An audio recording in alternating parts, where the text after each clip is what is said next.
What's the crack? What's the bleeding story? That time of week, my favourite time of the week. It's Friday. And not only is it Friday, it's school time for half of yous out there. We're in two teachers I have with me today. One teacher, Warren, what's the bleeding story? Yo, good, mate. I'm all right. Still reeling after that shock performance, shock win on Wednesday. Yeah, exactly, yeah. Jez, what's the bleeding story? Educating the whole nation. How are you keeping, mate? Oh, good, man. All good. Yeah, just on a channel just before this. That was good fun, actually. And Yeah.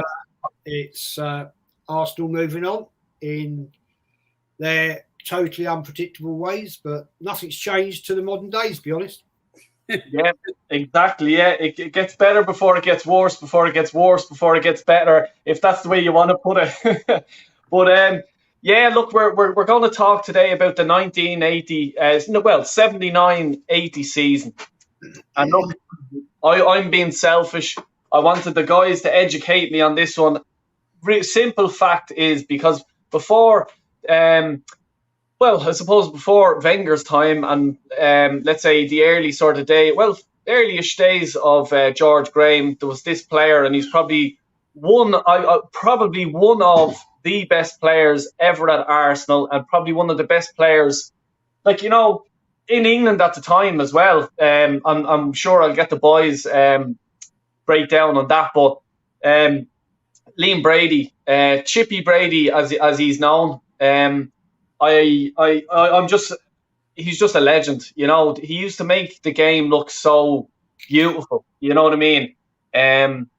But yeah, I'm being selfish, and that's the reason why I wanted to sort of get educated on this season, because it was his last season at Arsenal, and I'm sure it broke a few hearts, because even a few Irish Arsenal fans that I know that are old school as well, they says it was a dark day. All right, they had to watch him playing for Ireland, but he was gone over to Juventus. And I didn't put anything out yesterday. And the simple fact is because I'm in the mud. I was in the mud. I couldn't get out. I was stuck. Where I'm from in Ireland, it's called bogs, bog holes. I was stuck in a bog hole and couldn't get out because the amount of people that were giving me the messages and all. Oh, Del, what's the story with you now? You've been saying this and you've been saying that. I have been saying that, yeah, this manager is useless and this manager isn't good enough for our club, okay? And the reason why I'm saying it, because let's just look at it. The last few games, okay?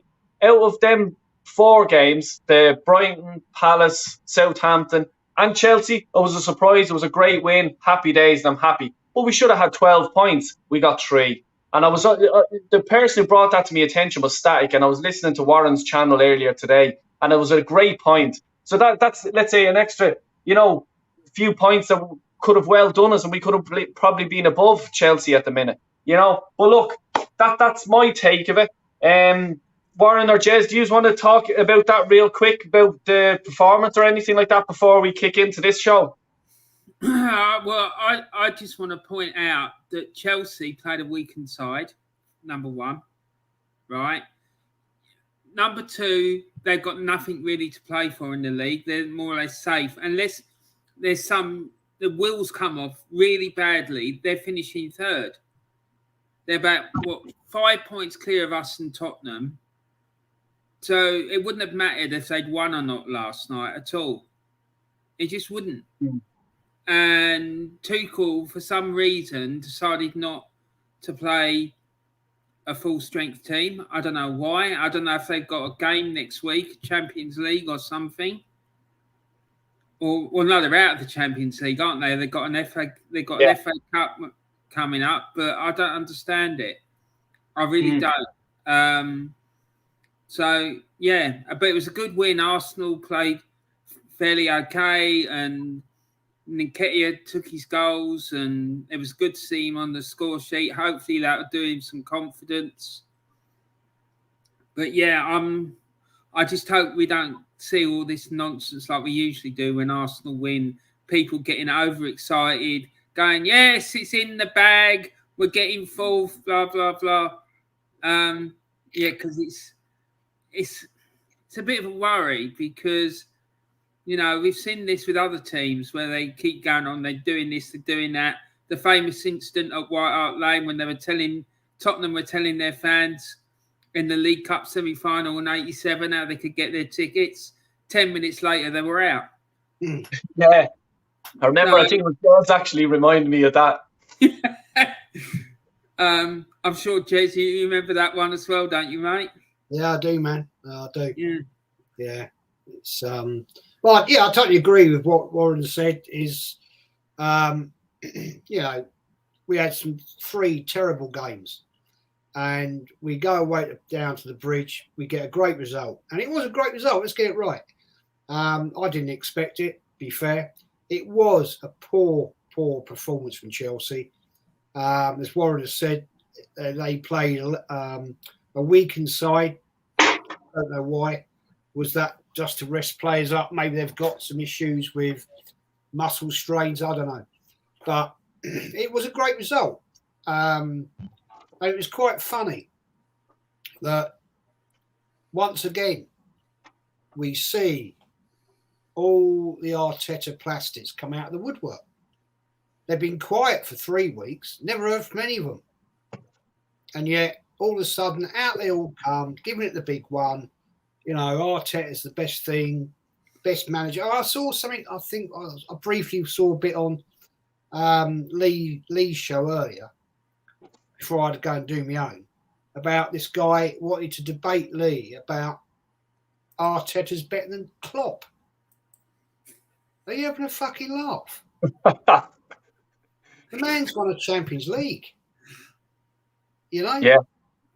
Like, get a life. You know, I mean, these people are such sad muppets. I mean, that little nont, that 15-year-old went on Lee's phone in the other night.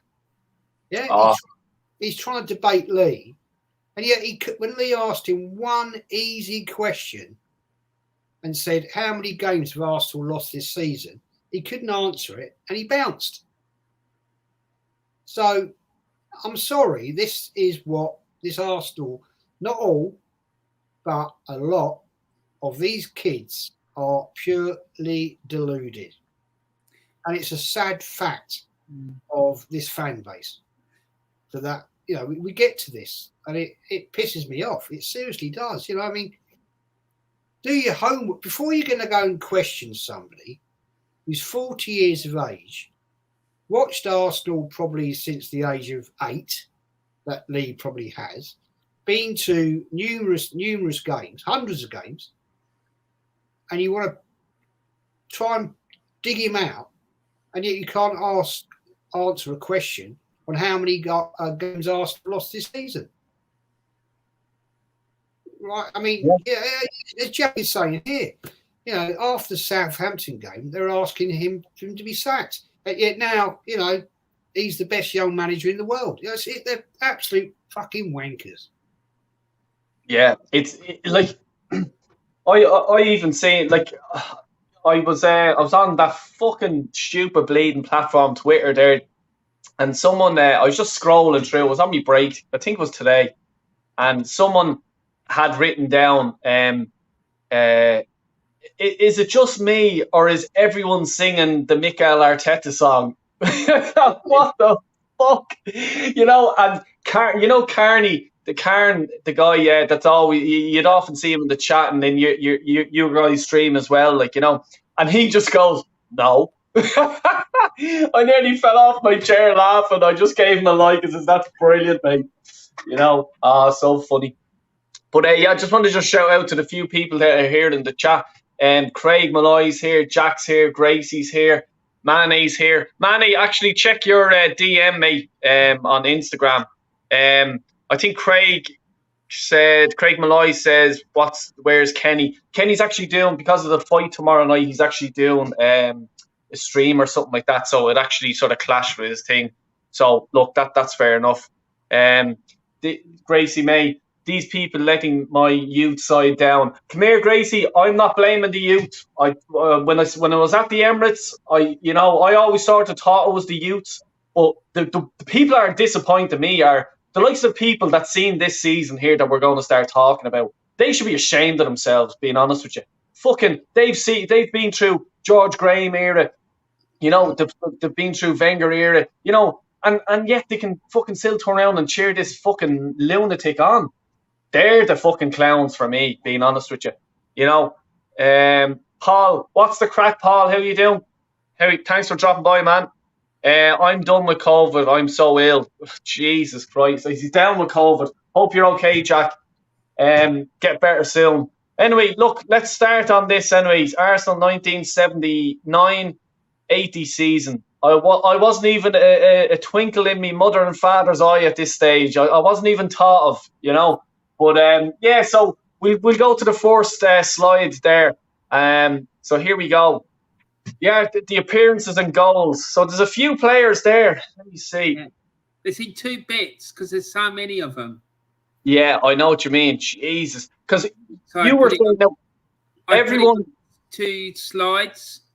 Yeah, like basically, we'll just sort of tell everyone at the minute. No. Do you know what we'll do? Take a guess, the people that are in here now, how many games Arsenal played this season. Just take a guess. I'll leave it there for a minute and just throw it into the comments. Just take a guess. How many games Arsenal played this season? Okay? Now, including League Cup, Cup Winners' Cup, Charity Shield, FA Cup, and obviously the league. So I'll leave that there, see if people can sort of guess it right. It's a record to this day. Is it? Yeah, still is. Jesus Christ! It's when Warren told me, I thought he'd done 2 seasons or something like that. I was fairly sure, you know. But yeah, right. We'll go to the next slide there. The FA Cup, jeez, it's still going.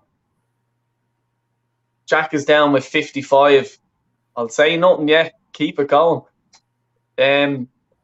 So, yeah, Jez, can you sort of remember the start of this season? Like, you know, what my question was, you know, the transfer window back then, like, was there rumour or anything like that the likes of Liam Brady was going to leave?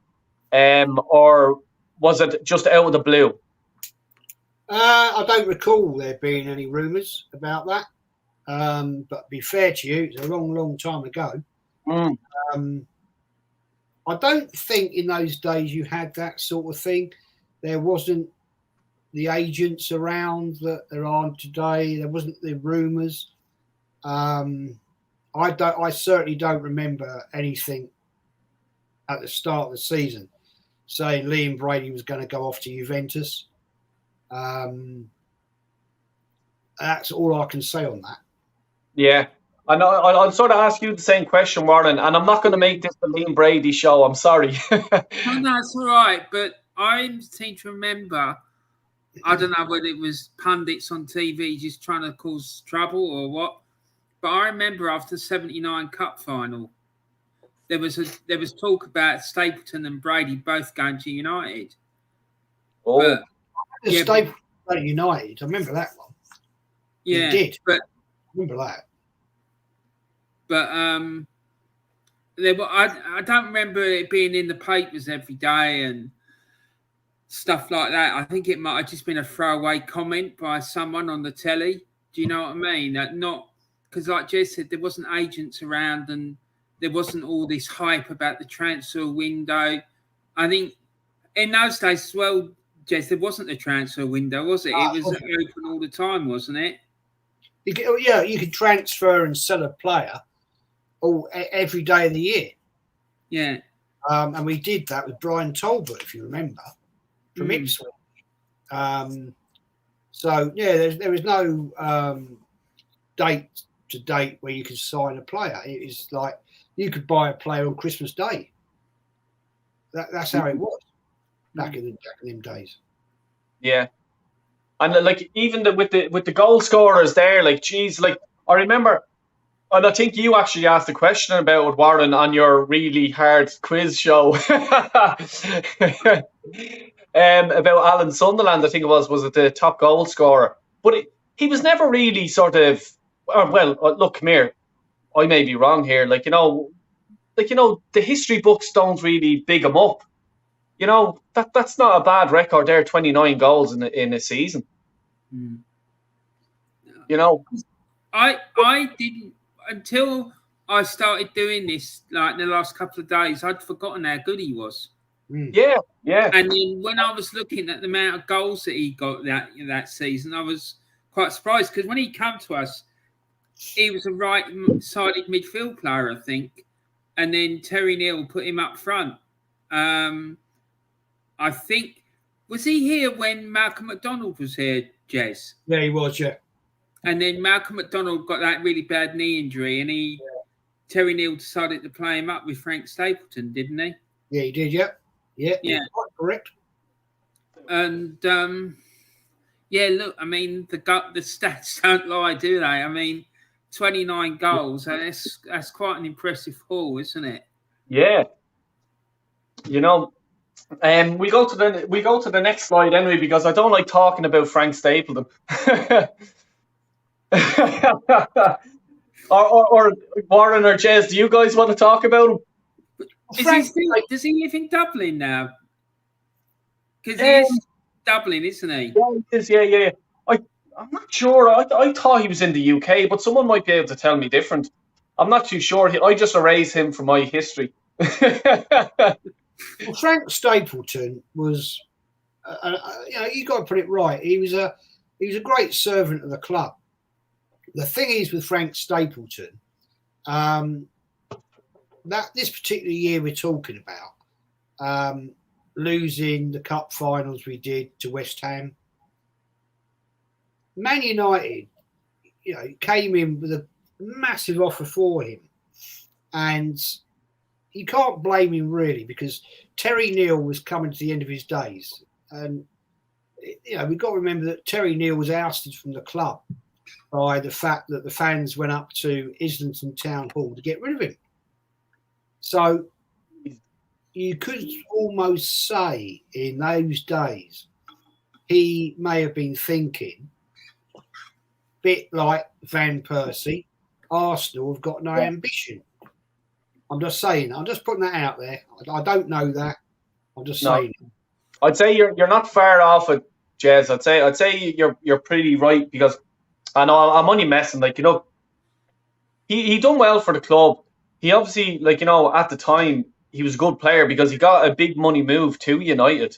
Well, I suppose we look at it now. I'm just sort of trying to think what United were like back then. But sure, look, we'll go to here the fixtures in August, September. So Brighton were around Ipswich, Man United.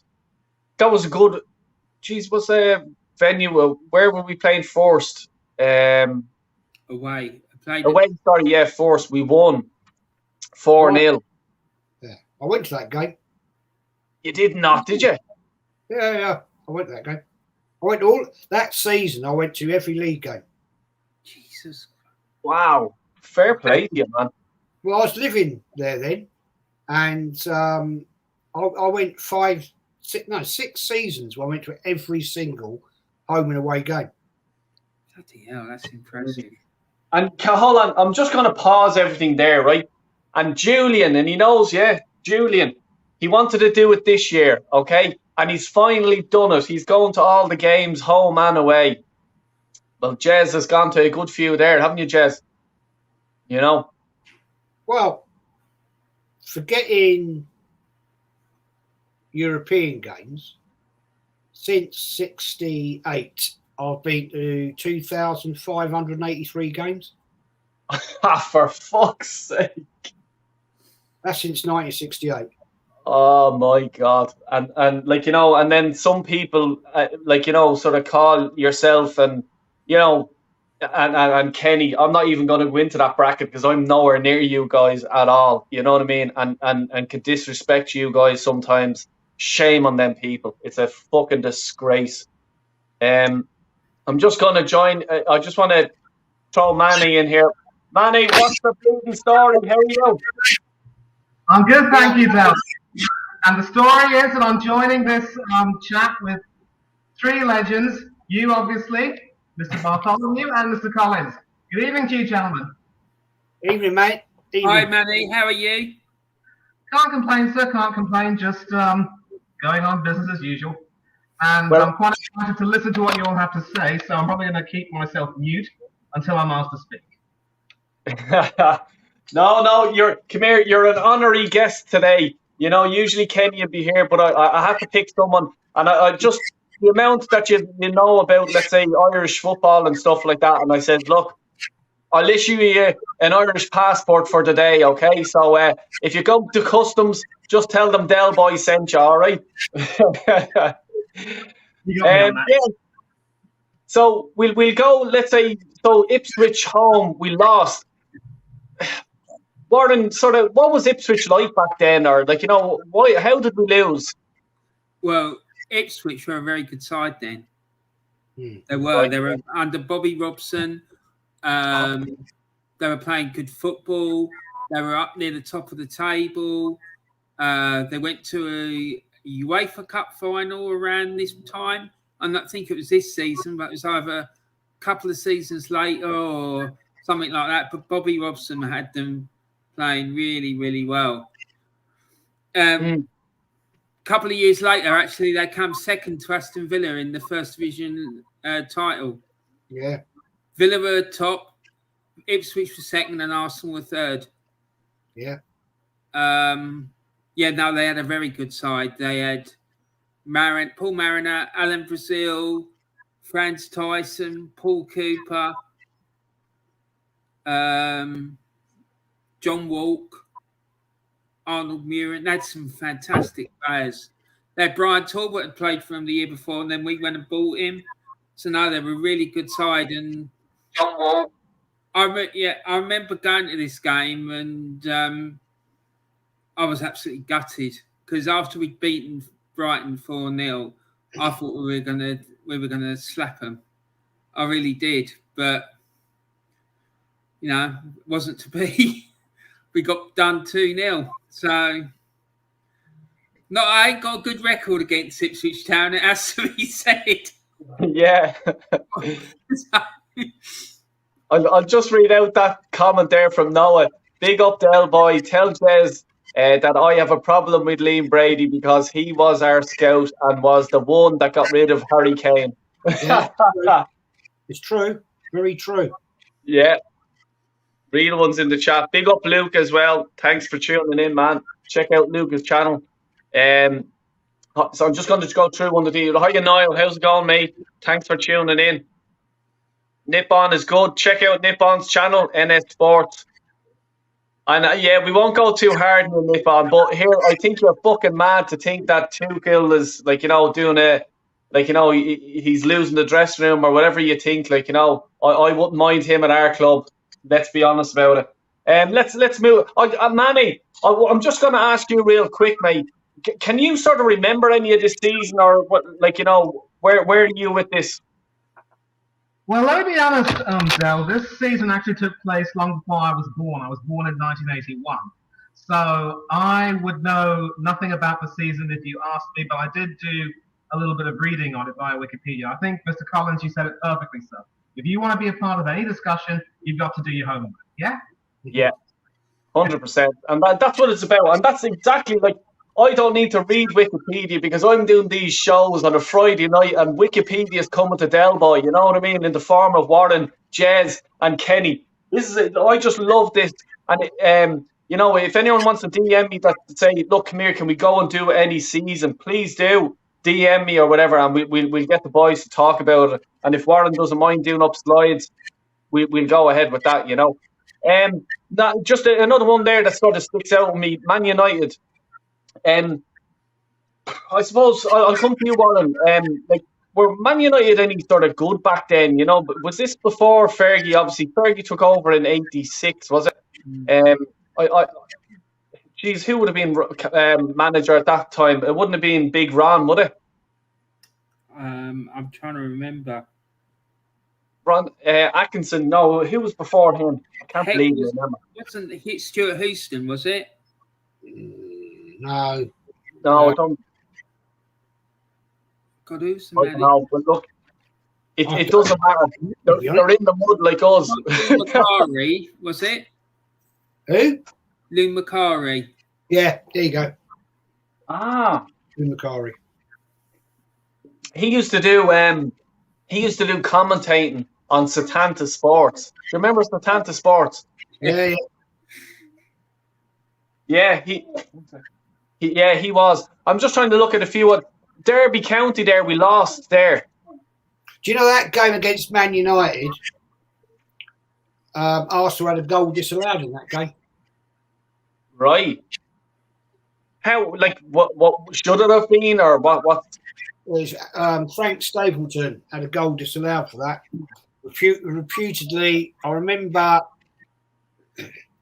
it was Brian Talbot passing the ball in, and he got accused of handball, and the goal was disallowed. Ah, right. And were you at the game? Yeah. Yeah, I was at home. Yeah, it was at home. Yeah. Derby County. What the fuck happened there? Losing 3-2 away. Was that the game, Jez, when we were 2-0 up at half time and they come back and beat us 3-2? Yeah, basically it was capitulation. 2-0 up. Didn't we have who's it? We had a player sent off in that game. Fucking hell. What's his fucking name?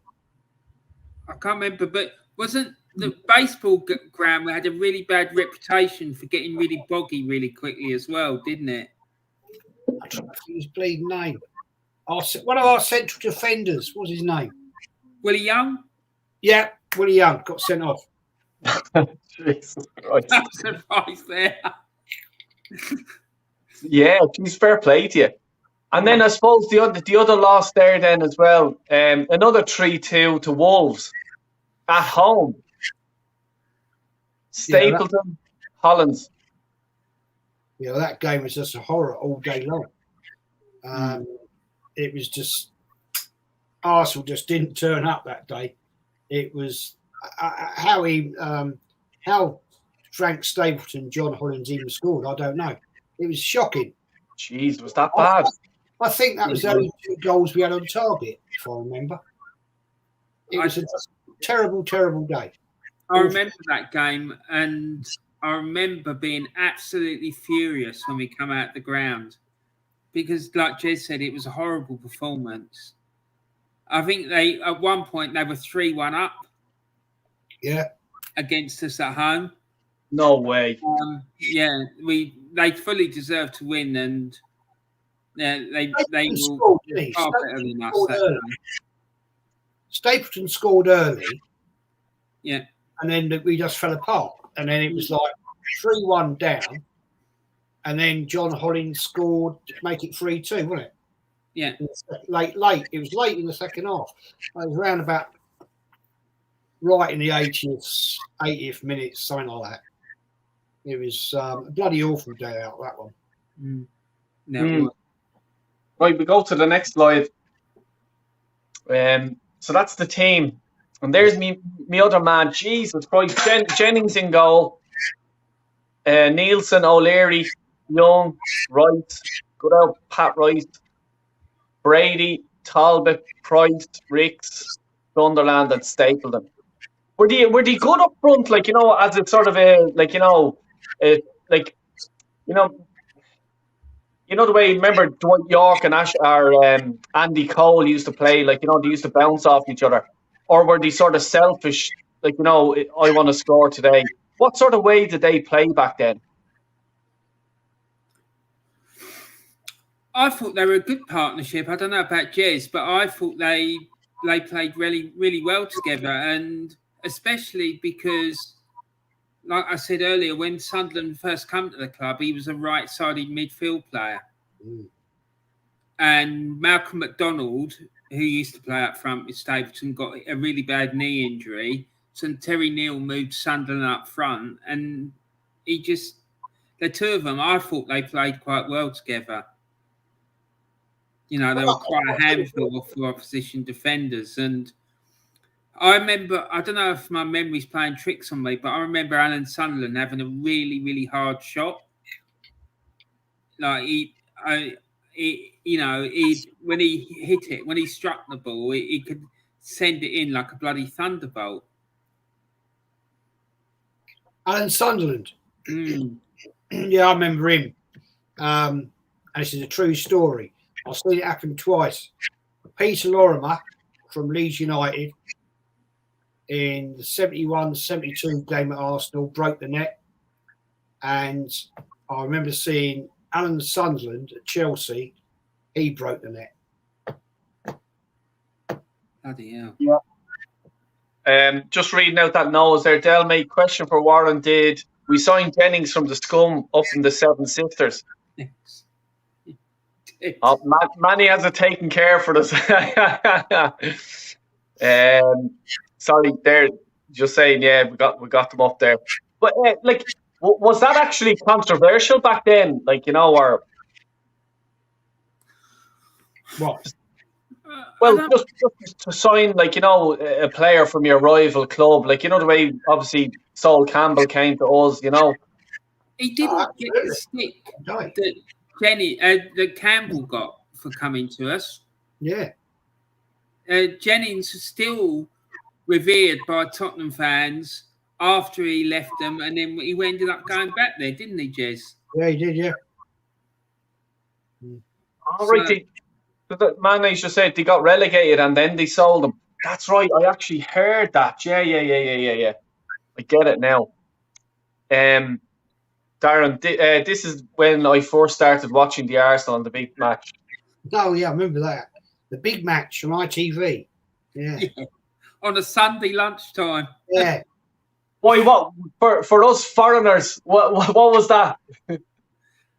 It was like a highlight show. It was on for about an hour on a Sunday, and usually around lunchtime on a Sunday lunch, right?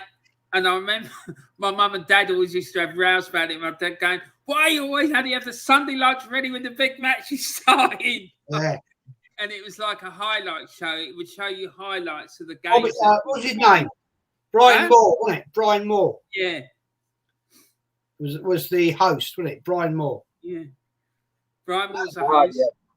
And it used to show you all the highlights of the games that had happened on a Saturday. Yeah. It was a bit like the match of the day, but on a Sunday sort of thing. And the ITV version of it. Yeah. I'm just looking at Darren's comments here. Jennings is respected on both sides, but is slightly more Spursy than us. Would you agree with that, Jez? No. No, I met Pat Jennings. I won't bore you with the story because I told you that once before. But I've met Pat Jennings several occasions, and he absolutely loved Arsenal. Loved Arsenal. Yeah. I'll tell you why he loved Arsenal, because he actually won stuff.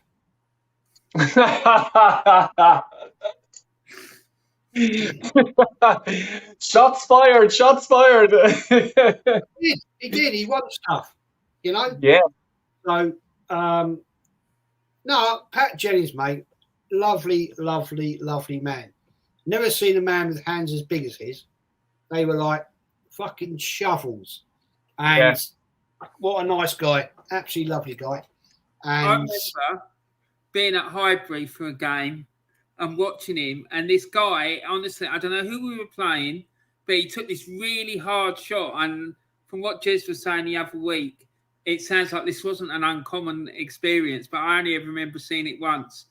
This guy took a shot and it went like an absolute rocket, and it was going just like above his head, and he just went like that, one hand, and pulled it down. One hand, that shows you how big he is. And it was like holding it like you or I would hold an apple. Yeah. In the palm of his hand. It was just unbelievable. It's funny you even say that, because I was talking to my friend's dad the other day, and he's a big Leeds supporter, and he was actually I love talking to him about Leeds back in the day, and just about football in general. Every time, it was actually in the pub last week with him, and I sat down beside him, and I must have spent an hour and a half just sitting beside him talking about back in the day, and like, you know, I love hearing all the old stories, but he was telling me about Pat Jennings. He said the exact same thing. His hands were fucking huge. He said, like, they were just, it looked like they were abnormal for his body. They were like shovels, you know, as you said, rightly so.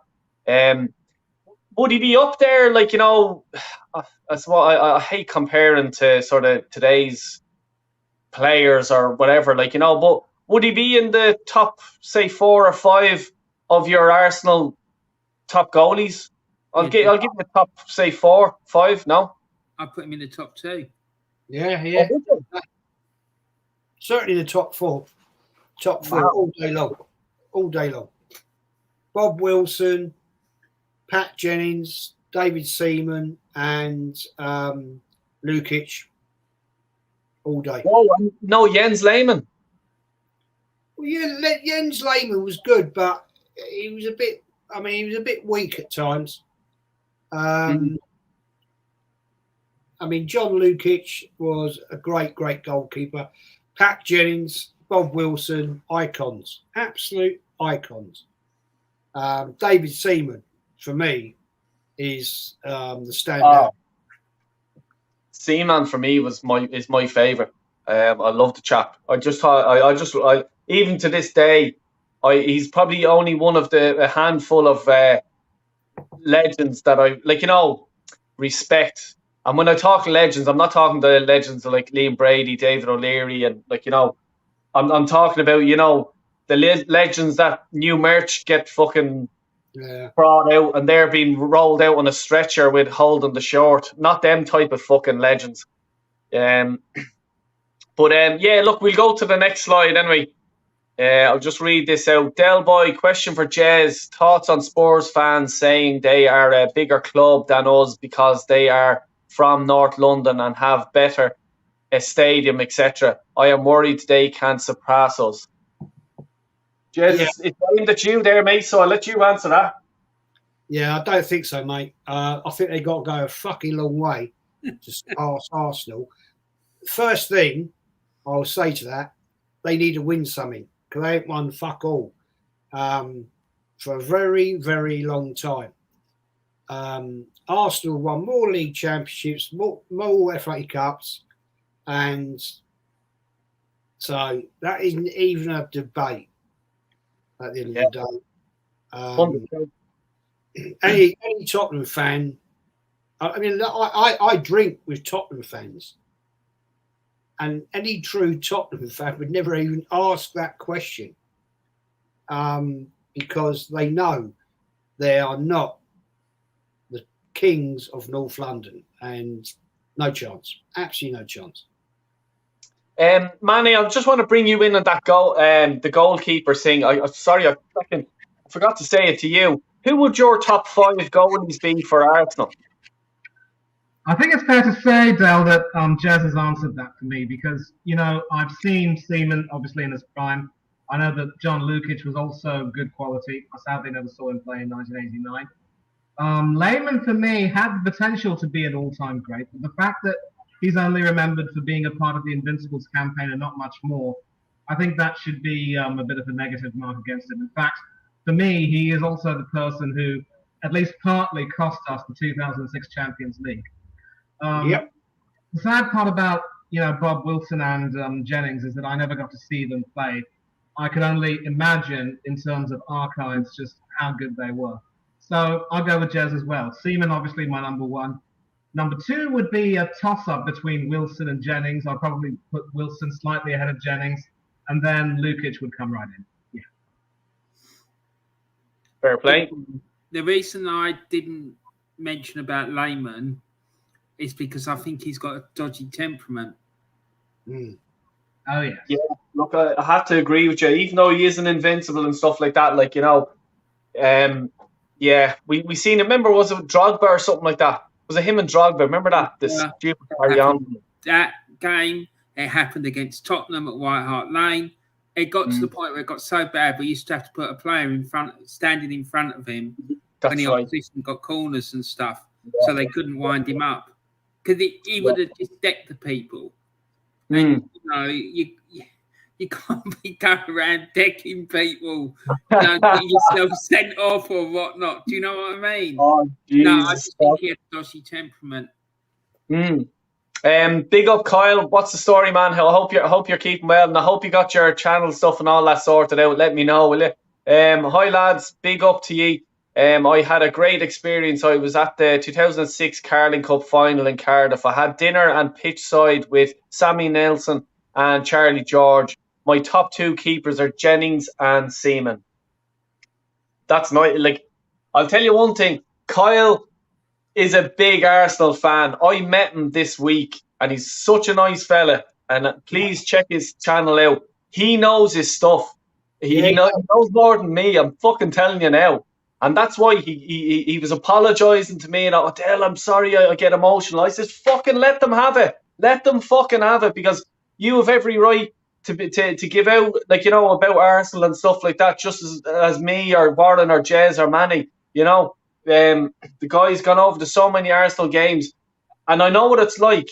You have to get up at 6 a.m, fly to Stansted, from Stansted get a train to Liverpool Street, and from Liverpool Street then get the tube to Arsenal, you know, and you have to do that all in the morning. Then when you get there, you have to go and you start cheering your team on. And if you see the shit that's so, like, you know, well, what I had to see, I got a hotel, so I wasn't too bad. But then after the games, then you have to do the whole thing the opposite way again. And by the time you get home, you are bollocks, because it's night time when you get home. And especially to see shit, the weird fucking, like, for the Brighton game, what I had to fucking see. You know what I mean? I was lucky I got a hotel. But, you know, it is tough. And, like, you know, big up to Kyle. This is the goal, yeah. So Brighton, the first game of the season, 4-0 against Brighton. Is this the Sunderland goal, is it? Warren. Stapleton. Yeah. Stapleton, is it? Oh, Stapleton, yeah. Number 9. Yeah. Sunderland passed it into him, and then he just smacked it in. Just edge of the box, bang. Yeah. There you go. Yeah, we'll go next slide. There's Brandon. Big up, Brandon. He stuck it to Julian. Fair play to you, mate. Thanks for joining us. So there's the Ipswich game, 2-0. Programme and all. Dashing the programmes out, Warren. I did have the programme out. I downloaded that from somewhere on the internet. I lost all my programs, unfortunately. Wes, do you ever buy programs, or like when you went to these games, or were they a thing for you? What, me? Jez. Sorry, mate. Go on. Did you used to buy programs, or like was it a thing for you, or? No, I've got boxes of them in the loft. No way. I stopped buying programs probably I stopped buying programs when I used to go to the Emirates. I thought they were overpriced for the crap they were. And at the end of the day, what is a program? As a kid, I used to collect them up to around I was about 24. Once I moved away from Highbury, I was 24. I was still around the area, but I stopped buying programs because basically I just thought, what's the point? You know, got nowhere to keep them. All my old programs at the time were stored at my mum and dad's house, and I didn't see the point. But once we certainly moved, I've got to try and dig out for my channel some of my granddad's ones from 1924 through to 27, the 30s, the Herbert Chapman days, when they were like brown paper, and they cost half a D. I'm going to try and find some of them, and so I can show them on my channel. But no, I don't think I brought a program now in 10 years, probably longer. Yeah. So yeah, we go to the next slide anyway. That was the Ipswich game we were talking about. Bobby Robson was the manager at the time. Just before we move on, there was also, it's worth pointing out at this time, if you didn't have a season ticket, Arsenal used to print a little token in the programme. And at the end of the season, if they got to a cup final, they'd give you like a sheet, and you used to have to cut out the tokens and stick them on the sheet so that you could be considered to get a programme. First of all, it was everyone who had every token would be offered a cup final ticket. Then it was the ones who had one missing and two missing, and so it went down. But that's how it used to work. Do you remember that, Jez? Yeah, I do, yeah. So it was just like fucking something you get in the cornflakes box. You just had to save up. Little token in the bottom corner near the back of the programme, and you used to have to cut it out and stick it on the sheet, and that sheet would come out sort of. Do you know what I used to do? The last game of the season or something. Do you know what I used to do? I used to buy 2 programmes so I could keep one for perfect and one that I'd cut the cup out. Yeah.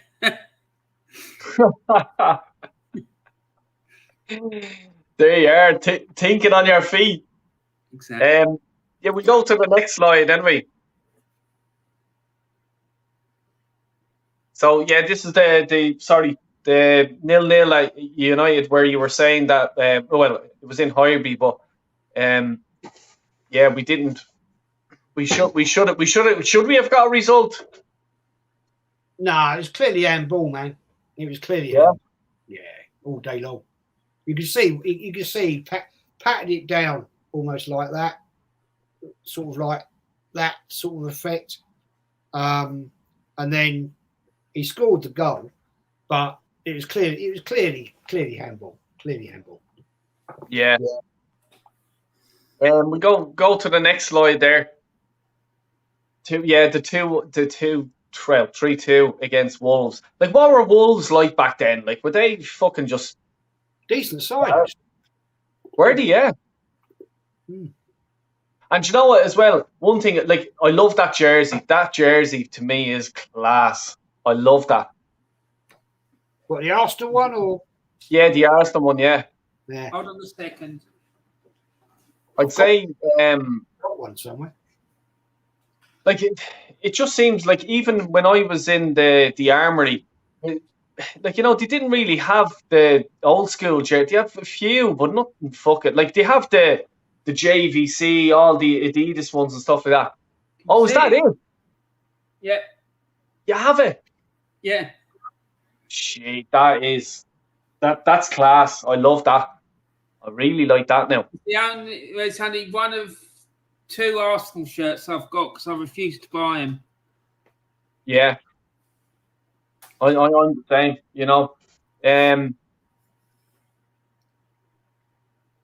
I've got that Arsenal shirt. Oh, Jesus, now I'm fucking jealous of you as well. Oh, like, Gracie has it and all. Do you know what? Tomorrow, as a dedication to this show, I'm going to wear that tomorrow when I'm doing my Matchday live. Good man. That's what it's about. And Gracie has it as well. I'm jealous. I'm fucking jealous now. Jeez, because the old school shorts are, like, even Jez the other night donning the bruised banana. Oh, Jesus Christ. Fuck's sake. Original. Do you know, every time I see that, right, I'll ask Warren and I'll ask Mane, right, before I give my answer. Warren, who's the first player that comes to mind? And everyone in the chat as well. Who's the first player? What's the question? Who's the first player that comes to mind every time you see the bruised banana? But the original now, what Jez has there? Who's the first player? Rocky. Yeah. Manny, I'll go with you. Yeah. Rocky, yeah. Yeah, just tell me the question. I couldn't hear the question. What was that? When you see Jez's bruised banana, the jersey, who's the first player that comes to mind? You mean the old jersey, yeah? Yeah. So It's got to be from someone from way back.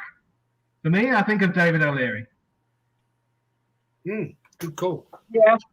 You know who who's in my head is Alan Smith. I don't know why. That's funny, isn't it? Because that shirt, I remember when it first got brought out, people absolutely caned it. Yeah. They hated it. Oh wait, Dale, are you talking about that yellow away shirt? Yeah. Yeah, the Bruce Banana yellow away shirt. Sorry, I remember now. For me, I remember saying, "Look at that shirt; it's a monstrosity." And now, I'll tell you the player. Is it Ian Wright? Yeah, Ian Wright. I've said Ian Wright. I don't think you heard me. Sorry about that. I don't know what for me, why Alan Smith, why I get that. I really don't, being honest with you. You know. The legend, little boy. Sorry? He was a legend. Yeah, exactly, yeah. Gracie May pretty much got all of them, including the original Bruised Banana, which is, Jesus Christ, I'm not an Arsenal supporter at all. And do you know what it is, right? I'll tell you now, I used to live down in the countryside of Ireland, down in Roscommon, right? And there was no sports shops or anything like that back in the 80s, like, you know, when I was growing up. But, like, my cousins all lived in Dublin and stuff like that, so they used to be able to get all the jerseys. But my cousins and all used to give me, let's say, I was always a year behind with the jerseys, if you know what I mean. So they used to give me all the old. Now, I'd have all their old school, but I fucking, you know, I fucked them out after 1995 when I thought Arsenal were the worst team in the world. You know. But yeah, we'll go to the next slide there. So here we are, the league after the end of September. Crystal Palace flying high. Man United, Forest, obviously Southampton, Norwich, and we're sitting in 10th, along with Liverpool. Yeah. Jesus, Liverpool, I suppose. Well, yeah. Can anyone explain why Liverpool are down there with us? I don't remember, mate. To be honest, like do you know, I'd always thought in the 70s they were really good, but I suppose they were probably coming to the end of their time then. Well, not really. But I think like many teams, you know, a lot of top teams can struggle at the start and then kick on, and Liverpool did. Let's get it right. You know, they did. So I can't give you an answer for that, but I remember one year they were 12th, I think, on New Year's Eve. And they were like 15, 16 points adrift or something crazy. And they went on to win the league title. And that was the day when there was 2 points for a win. So it was absolutely ridiculous. But yeah, Jez is 100% spot on. Sometimes it would start the season, you'd have crazy league tables, like, you know, teams would end up getting relegated with top and stuff like that. So yeah, but I don't know, Del Boy, to be honest. Well, like even you look there, like Derby County, did they beat us 3-2 or something? Is that what we've seen there? And they're bottom of the league. You know. Yeah, look, we'll go to the next slide. So October, November, Man City. They weren't the Man City that they were back then. We drew with them 0-0. Ipswich Town again. That was very quick. The 2 games at Ipswich Town. Away win. So we actually we got them back. I'm just trying to look for the games that are standing out here. Liverpool draw at home. Yeah, I suppose at home win Everton 2-0. Suppose, and Brighton then. Brighton must have been fairly down there. Were they in the league? Were they back then? Could you go back there to the screen? I just want to see where Brighton. No, they were down there. Sorry. Young fella's here beside me. He's bleeding, wrecking the place. But yeah, sure, we'll skip forward 2 slides there, didn't we? So this is the team, yeah. So this is O'Leary. Like, he must have played a lot of games back then, because, as people know, he's the most appearances for Arsenal. Is this one he would have been in his prime, Jez, this season? David O'Leary. Yeah. Important player. And pure class, that guy. And also a very forgotten player, Paul Devine. Yeah, that guy needs more respect. He was a bloody decent player. And we also had Sammy Nelson there. I mean, O'Leary and Willie Young as central defenders were, in my book, without a doubt, and I'll put this out there, without a doubt, two of the best central defenders at Arsenal in modern times. At that period of Arsenal, they had such a link up. They were like unbelievable. And when you had Devine and Sammy Nelson out there, it was a tough defence. I mean, Willie Young was an absolute bloody monster of a man. You know, I mean, he was you couldn't cross a ball into the box when he was there at a corner. He'd win it every time. Every single time. He was a man mounted. Unbelievable player. Unbelievable. Yeah, we don't hear about him. He scored a lot of goals as well, didn't he, Jez? Yeah, dear God, yeah. Yeah. Did he? Yeah, please, that's mad. And, yeah, I'm sorry, I'm just looking at the team there, like, you know, O'Leary, Young, Devine. Where was your man Devine from?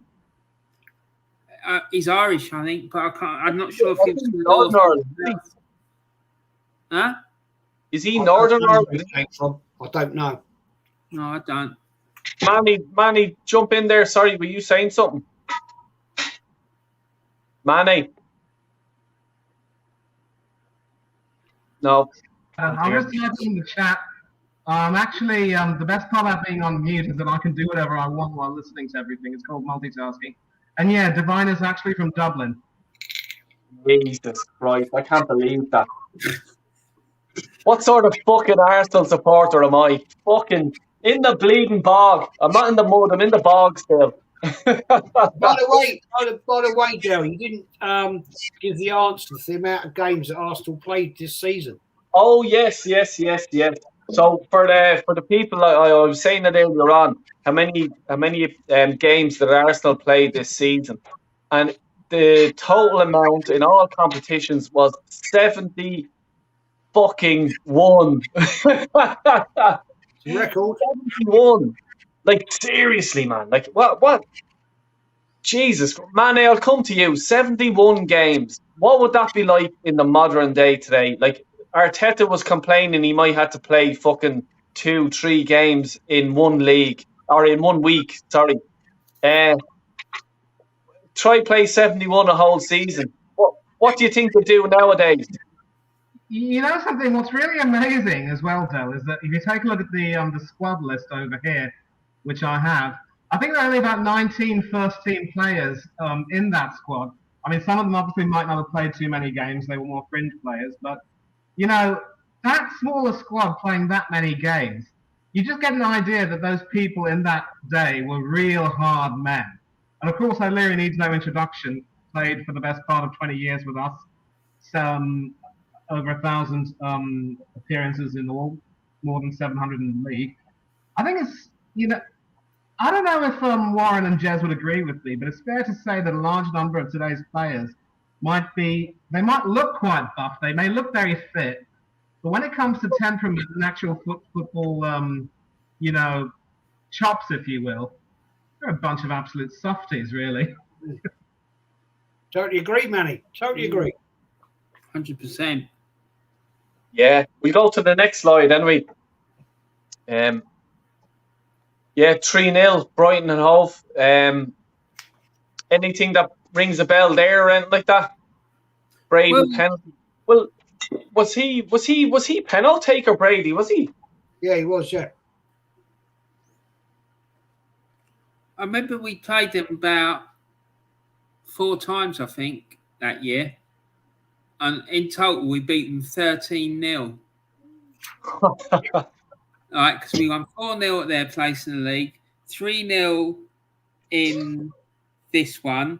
And I think there was a game where we drew 0-0, and then I think we beat them 3-0 again or something. I don't know. It was a lot. It was a big score. We beat by in all the games. I know that. Just be quiet. And never scored a goal against us, and now we're losing at home to them. Yeah, I know.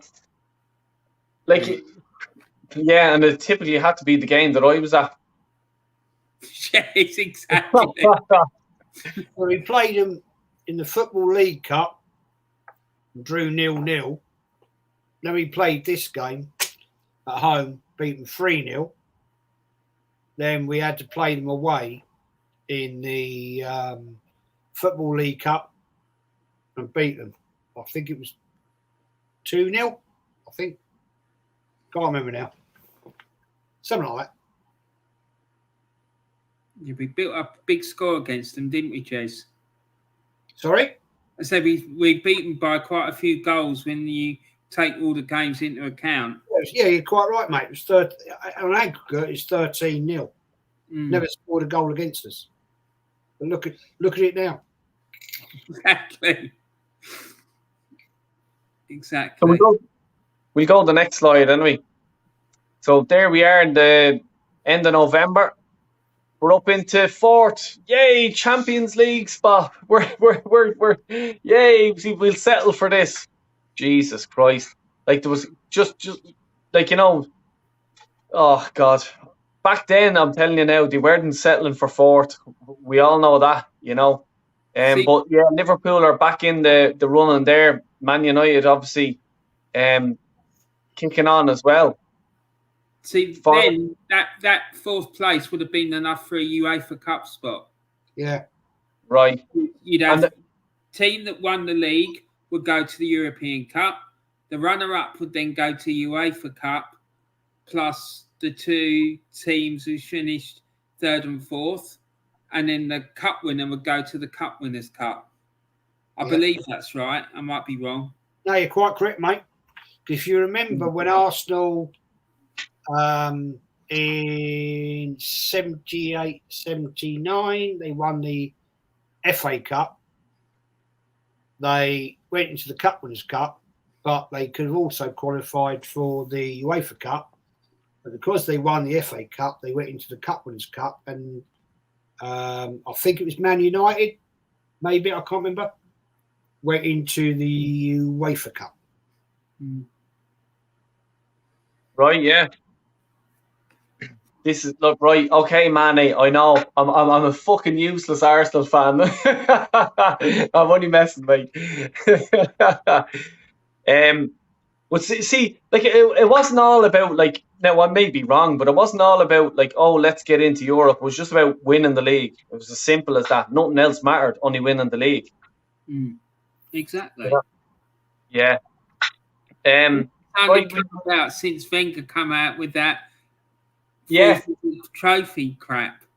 Yeah, that's it. Yeah, exactly. And it's only fault that Arteta is our manager as well. Well, he's bigging the whole fucking lot up, him and his little fucking 3 amigos. Jesus Christ. Darren, so, I used to listen to the games on the radio as well. I was about 10. Would use my dad's stack system and headphones, Sony system. Jesus Christ, Darren, you were bleeding rich, weren't you? Fuck me. I had a small little box. Listen to the bleeding timber. Good luck. And even like that, you know, this is funny and this is a true story. Living down the countryside, we used to get 2 channels, and they're 2 Irish channels. So there was no football in it or anything like that. But on a foggy night, if there was a football match, let's say on the BBC or anything like that, you used to get it sort of vaguely sort of make out the players. Oh, there's David O'Leary. You know, but I swear to God, that's a true story. On a foggy night, I used to be praying for foggy nights all the time. You know, but yeah, look, that's the way it is. We'll move on. And so December, January, Forest. That was fairly an all right away to Forest, drawn 1-1.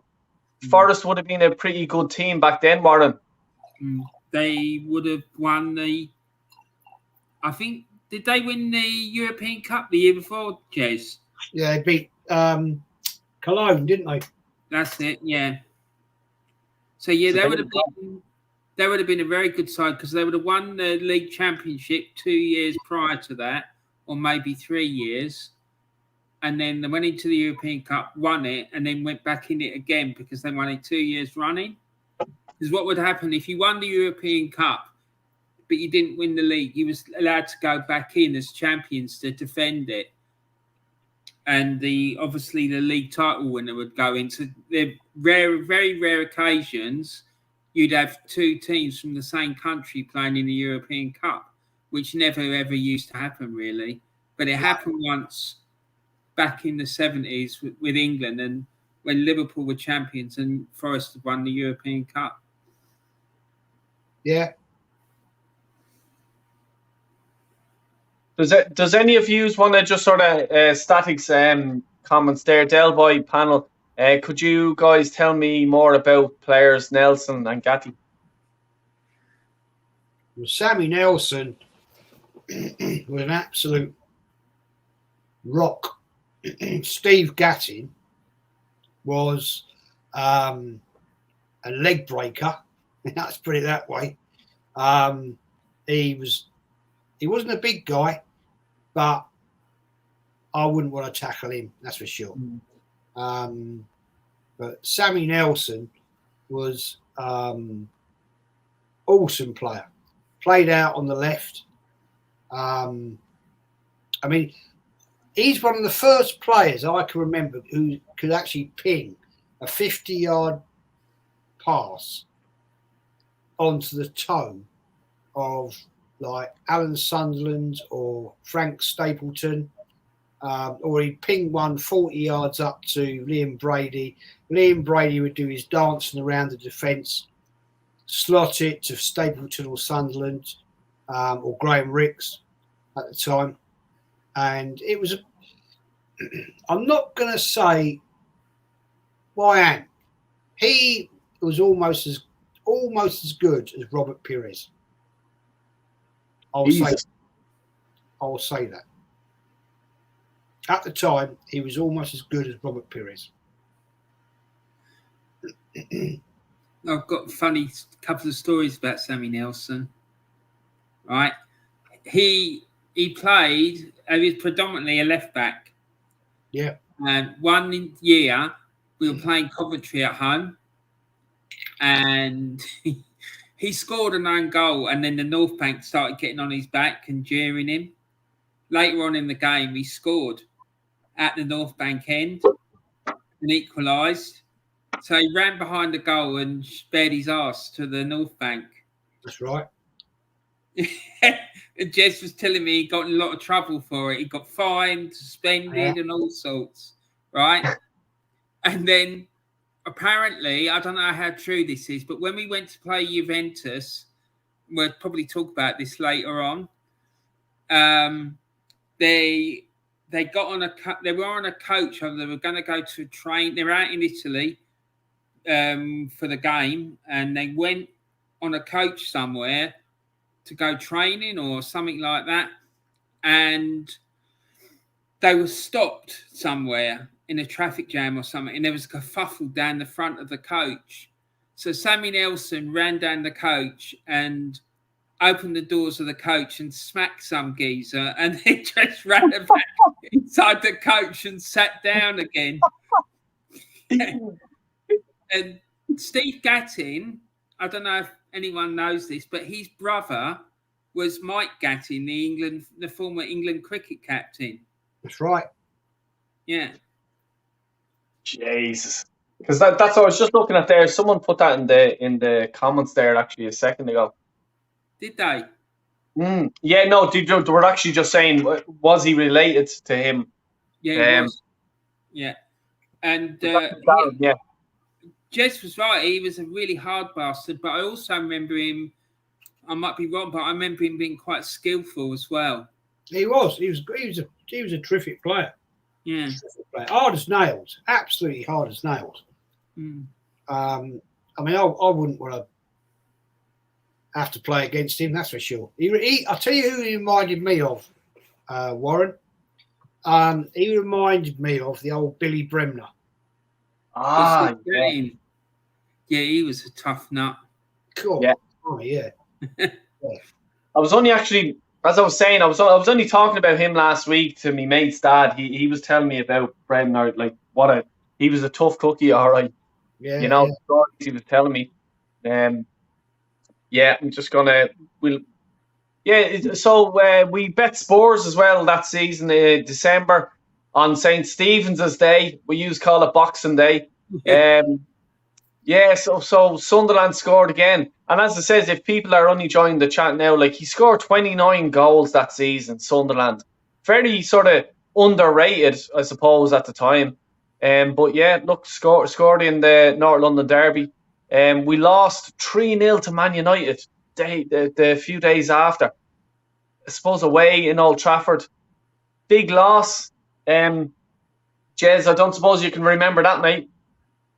I do. I'll tell you the one I do remember is the Tottenham game, because you had about 3,000 Tottenham got into the North Bank, and it was absolute carnage. What happened? About 3,000 Tottenham got into the North Bank. Jesus. And it was absolute carnage. And I swear to God, I mean, I've seen some madness at football games, but that game on Boxing Day was absolutely ridiculous. It was just, Christ, you know. You'd think, I remember there was a big investigation how they got the tickets to get into the North Bank, because they should have been down the clock end. But back in them days, of course, there wasn't quite the security there is nowadays. And I just remember it was throughout the whole game, there was just absolute madness. Fighting here, fighting there. It was a bit like Warren, you remember the game Millwall? Mm-hmm. When they were going all around the ground? That's right. I remember it well. And that was shocking. I went home at half time with that one. I got fed up with it. Did you? Yeah. Yeah, I walked out. But I mean, you got to remember the North Bank back in them days when it was a terrace, or park. Yeah, it was. Yeah, it was terrace. To a point that it was just it was absolute nightmare. Absolute nightmare. It was shocking. I mean, we all know that going away to Tottenham back in them days was always a bad day out. But to have them invade the North Bank, and you had the Gooner elite, proper Gooners giving it one. Oh man, it was hell. You couldn't watch the game because you didn't know where something was coming from. You know, you didn't know. And I always used to stand with about 20 odd mates of mine. We were always front and centre about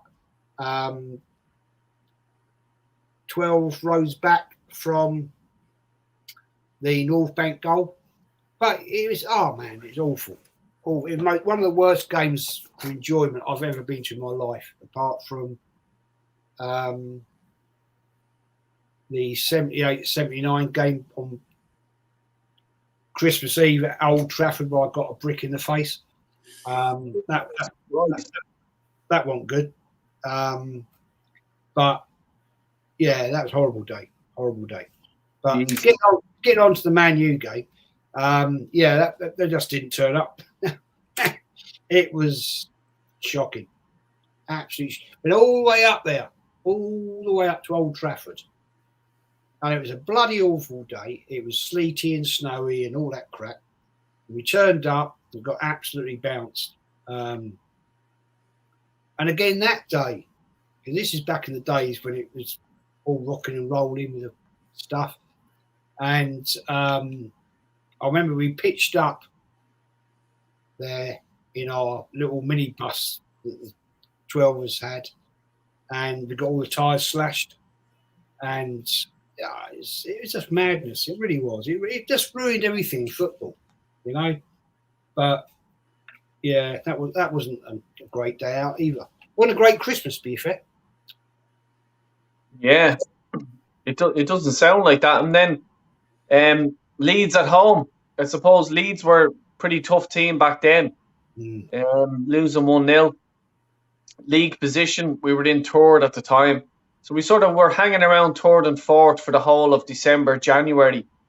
Got our revenge with Derby County, winning at home 2-0. Young and Brady penalty. I'm after learning that today. I didn't think Brady took the penalties. You know, he obviously was good at it. Why was he sort of the chosen one? Why was Sunderland not the chosen one to take the penalties back then? You know, sort of a question I'd, like to know or whatever, like, Well, he was his free kicks were awesome. So I think that Terry Neal saw that and accepted him as our penalty taker. And let's be fair, he didn't miss many. Yeah. Most famous one he missed was the Cup Winners' Cup final. Yeah. Yeah, no, he was a good penalty taker. Yeah, he was. He had this ability, actually, he could I don't remember many penalty kicks where he put it on the ground. He had this ability to curve the ball, wow, into the corners. And I think that ability gave him. I remember one penalty he took. I think it was against Sunderland. And I remember his most ridiculous penalty, and it hit the crossbar, hit the post, bounced on, and then went in. It was bizarre, but he had such an ability to be able to curl a ball, and he wasn't one of these players that could. He didn't smash it. He placed it. Do you understand what I mean? Yeah. He sort of placed it. And the ability to place it high and in, and a bit like Van Basten in his days. Jesus, like I suppose the question I have to ask is, back then, did you realise how special he was, Warren? Did Brady? What was it like? Sorry, go ahead. You know what I'm talking about. He was just so gifted. It was ridiculous. Do you know what I mean? And I remember after he left, there was always all these rumours about him coming back. And I remember one particular year, the rumours were getting really strong. And I was so excited about the prospect of him going to be playing in the team that we had at that time. I just couldn't believe it. I was thinking, we're going to absolutely walk the first division title, absolutely no question, if we get him back, because he was that gifted. And I've rarely seen anyone who is able to pass the ball as well as he does. Anyone who can cross a ball as well as he could, anyone who could. Then people talk about David Beckham. David Beckham wasn't half the player he was, in my opinion. Seriously. Do you know what I mean? He could bend the ball like no one I've ever seen. It was just unbelievable. He was, and he was lethal from penalties. And we suffered badly after he left, I think. I really do. It really knocked the club hard. Yeah. Because it was such a huge creative talent. When people talk about Martin Odegaard being a creative force, it just makes me laugh when I see that. Do you know what I mean? Because if he was around now and playing now at his peak, he would be worth at least 100 million. No question. Jeez. Wow. Jez, would you agree with that? Absolutely. I tell you, I can't disagree anymore. Well, I can't disagree at all. What you just said, mate, is absolutely bang on. That's how it was. So we missed out there with him. I mean, we should never let that fella go. But I remember when Shamrock Rovers, a Dublin team, had a friendly organised with Juventus in Dublin, and it was Ronaldo's first game for Juventus. It was their first friendly, and Liam Brady obviously showed up, and even the most of the Juventus players, once they seen him, were starstruck. Like, I'm talking to Chiellini, all the players that we know today, because he, I just seen it there. What Manny's just after putting down, went on to become a star in Italy. They still talk about him today, and that's how good Brady was. He was that good.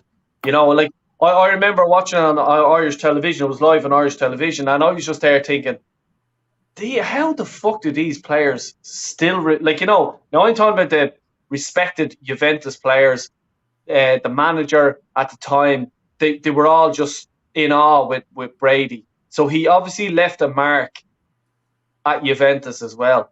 Manny, I'll just come to you, mate. I just want to give you a few seconds there. What's your sort of opinion of Brady? By looking at the clips like I'd have and stuff like that. Yeah, again, as I've said, I never had the honour of seeing Brady play. I just read and, find out how good a player he was. He was obviously someone quite special. And I think, when I take a look at his career, for all of his success in Italy, I think a lot of the things that would have meant a lot to him, winning silverware with Arsenal and representing Ireland in the World Cup, I think they passed him by. And I think it's a question of bad luck, which, not only befell him, but also befell Arsenal during that period under Terry Neal, because they were capable of some good results, but a few bad performances, but a few bad results sort of did them in. Some bad luck did them in as well. I think that's the story pretty much of Liam Brady's, Arsenal career and his career in general. But, if circumstances had been different, he'd definitely have had a lot more in terms of success. But I think the reason why he's still regarded with such affection by everyone at Arsenal and back in Ireland is the way he played. And obviously his fondness for fish and chips wouldn't really get the Roy Keane seal of approval. But, he was sort of that person who probably put Irish football on the map in many ways. One of the first people to do that, along with John Giles. And I think that is probably how history will remember him. Yeah, 100%. Can't disagree with that either. We'll move on. We'll go to the next slide. I just wanted to add as well about Liam Brady, right? He weren't no shrinking violet. He'd be able to look after himself as well. He wouldn't get knocked off the ball easily. It's not like Martin Odegaard, weak as proverbial. He was strong, and he'd be able to look after himself. I remember one game. It was a European. I think it was the UEFA Cup game. I think it was the season before this one or the season before that. We played Red Star Belgrade or someone, or was it Hajduk Split? He got sent off for slapping someone. because the guy kept fouling him all through the game. So Liam Brady got fed up with it and just turned around and decked the fella. And he then had to miss the games against Belgrade, I think it was. Is that right, Jez? Do you remember that? No, I can't, mate, to be honest, but I remember something about it. Yeah, Red Star, it was Red Star Belgrade, wasn't it, or something? I do remember it. I can't remember. Yeah, I'm sure you're right, mate. I'm sure you're right. Like even like on Irish television, right? They used to be like a panelist. They used to be Johnny Giles, Liam Brady, and Eamon Dunphy. Do you remember him? Dunphy. Right. I'll tell you, lads. I'll tell you one thing. It's the best panel. See, Roy Keane hasn't a fucking patch on the three of them. If you watch that, and they used to do a thing on a Saturday night here, and it used to be like, you know, like Match of the Day, the Irish version of that, and the three of them were on it. And there was no fucking, you know, Sky and BBC now was real. Oh, you can't say that. Like, the three of them used to be having arguments, like old men, let's say. He's useless, especially Eamon Dunphy. Useless, he's useless. And the presenter would be there, oh, you can't say that, Eamon. And Liam Brady come in, actually, he is useless. Yeah, he's right. And you're just there, yes, this is what I want to hear. These fucking players. You're like, you know, you're talking Martin Odegaard, oh, legend of the sport. And no, you know what I mean? Well, you guys, I'm telling you, should YouTube it. Just type in panelist and type in Brady, Dunphy, and Johnny Giles. I guarantee you will be crying laughing. The best of it. I'll send it to the two of you, right? And Manny, I'll send it to you as well, right? It was on Irish television, and I guarantee you. Yeah, Doug, you don't need to send me that one because I've already seen one of their interviews, and that was with Roy Keane. I know exactly what you're talking about, mate. And that one was, boy, that was a real doozy. Yeah, I'll tell you one thing. When Steve Staunton was the manager of Ireland, right? There used to be murder. They were only short of standing up, killing each other. Eamon Dunphy says he was going mad at Steve Staunton managing the team, and at the time, Liam Brady was involved in the Irish football team, and he didn't like Eamon talking, like giving his opinions, let's say, so strongly. And Eamon Dunphy said, he goes, I wouldn't let him drive the train from Dublin to Cork. He says he fucking couldn't even manage that. And Liam's there, what are you saying? It was fucking murder. It was brilliant. I'll send it to you guys, and I guarantee you'll get a good laugh from it, you know. You also remember the time in 90 when Dunphy actually threw his pen at the screen when I think Brady wasn't selected for that tournament, obviously, because Jack Charlton dropped him. And Dunphy wanted him there. Dunphy also didn't like David O'Leary not playing. I think he threw his pen across the TV screen. I don't know if you saw that, did you? Yeah, I did, yeah. You see it all. Like, just type in Eamon Dunphy. Like, it is brilliant. It's comedy. And Jack Charlton wouldn't let him in any of the press conferences. He says, no, I'm not doing a press conference until Eamon Dunphy gets out. Tell boy, you know Larry Mullen? Yeah. Yeah, he absolutely hates Eamon Dunphy. Yeah. No, because he wrote a book about him and his mates, and he ripped into him, and Mullen absolutely hates him. Oh, yeah, I'd well believe it, because Eamon Dunphy actually wrote Roy Keane's first book, and they actually had a falling out then after it. After the book was wrote and stuff like that, they had murder over it. Like, you know, it's a big thing in Ireland, like, you know. But yeah, look, come here, we'll move on. What's next? What's the next slides there? So, 26th December 1979, Arsenal won, Spurs 0. And something that sort of stands out to me there, right, is Pat Rice. Was he not a right defender? He's over on the left there. Mm-hmm. What, like, you know, that'd be like asking someone to put a fucking round peg in a square hole. Mm-hmm. But, like, you know, oh God, Dell says put Saka back at left back. He hasn't a fucking clue. He's in the bog. What's the story there? Like, I'm sure Rice just got on with it. I honestly don't know. I don't know if anyone else knows, but I don't. Left back. So that's the game against Spurs. So that's the one you were talking about, Jez, earlier on, where there was murder. No, it was. I don't know why Pat Rice was put there on that particular game. I honestly don't know. But you've got to remember, Paul Devine was having a pretty solid season. So I think Terry Neal was quite happy with what he was doing. And with O'Leary and Young in as central defenders, if I remember rightly, and this is going back a long way, most of that Tottenham team attacked down the left.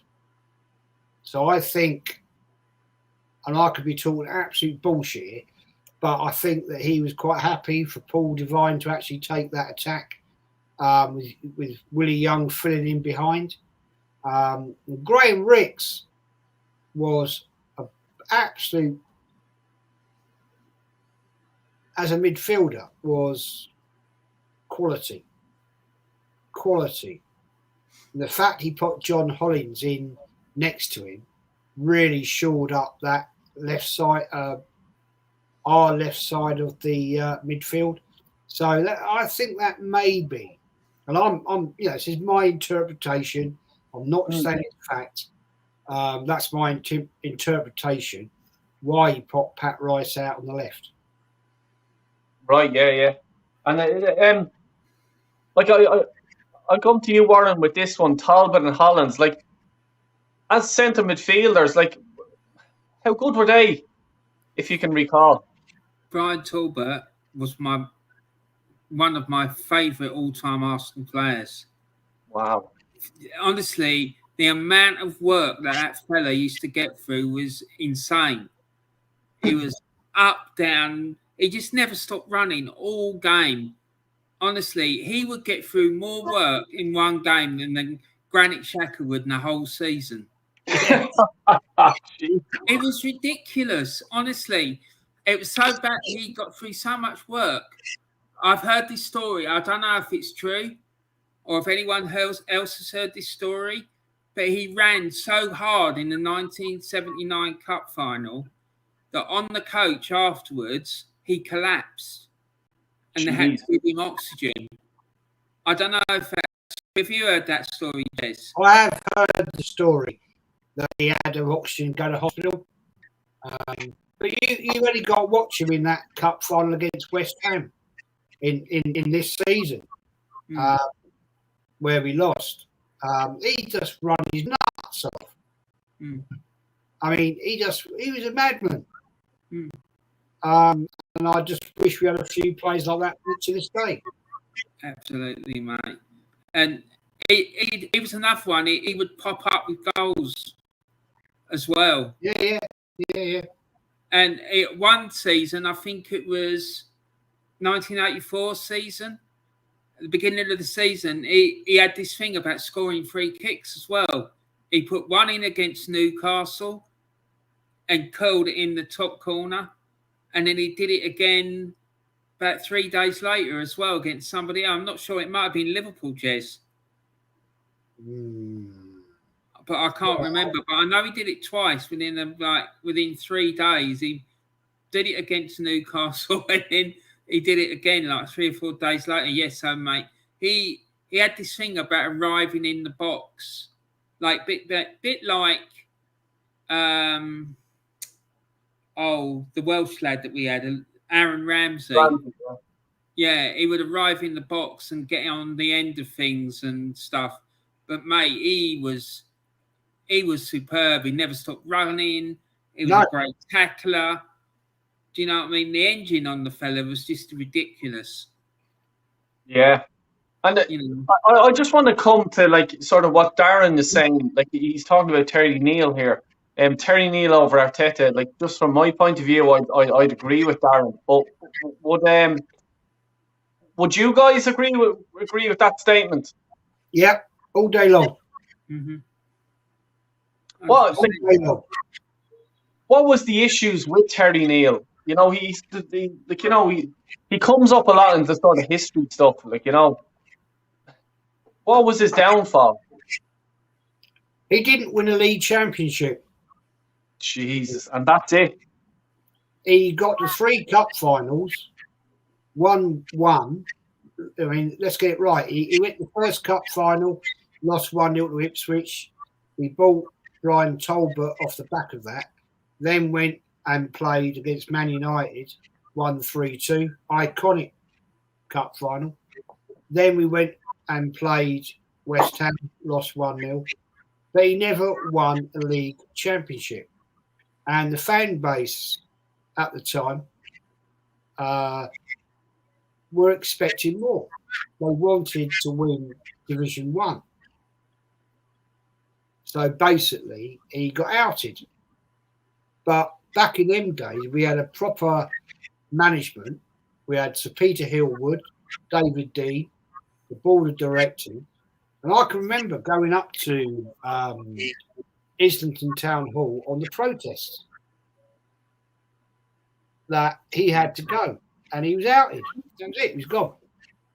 And it's a sad indictment for him because he put a lot into Arsenal, but he wasn't getting what... When he came to Arsenal, when he was appointed as manager, and, you know, let's get it, he's an ex-player and a decent player, but he was given the instruction to win Division 1. But he didn't do it. He didn't achieve it. So he had to go. But can I just say this? Arteta won't go because, as quoted by Edu this season, we have no ambitions. Think on that, people. Think on that. Because when we're still stuck with a complete and utter idiot next season, you might think again. Like, when you... Like, I'll come to Mane on this, right, Mane?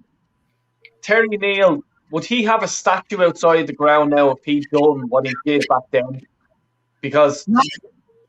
Go ahead, Dan. Yeah, because, like, he got to cup finals. Imagine Arteta getting to cup finals. Like, you know, this fan base is fucking jizzing everywhere because we're in a top 4 battle, you know, even though we lose to Brighton, Crystal Palace, Southampton, you know. Is that the fan base nowadays? Would Terry Neal be accepted at the club? Here's the thing. I mean, when you consider that some current players don't even know who the Invincibles captain is, how do you expect some of the fan base today to be able to know any better? And to answer your question, Dale, I think it is fair to say that Neal probably wouldn't be as fondly remembered, but I think Jez said it perfectly. He did put a lot into the club, and as I had said earlier, he was just unlucky. You take a look at the squad, I mean, it is, you know, literally a who's who of really fine players. Some of them I've heard of, some of them I know quite well, some of them I don't know fairly well. But again, sometimes it's a question of real luck. But I can also definitely say that the team in Terry Neal's era were consistent and they were fighting hard. And I think Warren hit the nail on the head. At that time, only the league mattered. Even if you had the consolation prize of getting into the UEFA Cup by finishing, what was it, second or third or whatever, it wouldn't really have, you know, meant very much.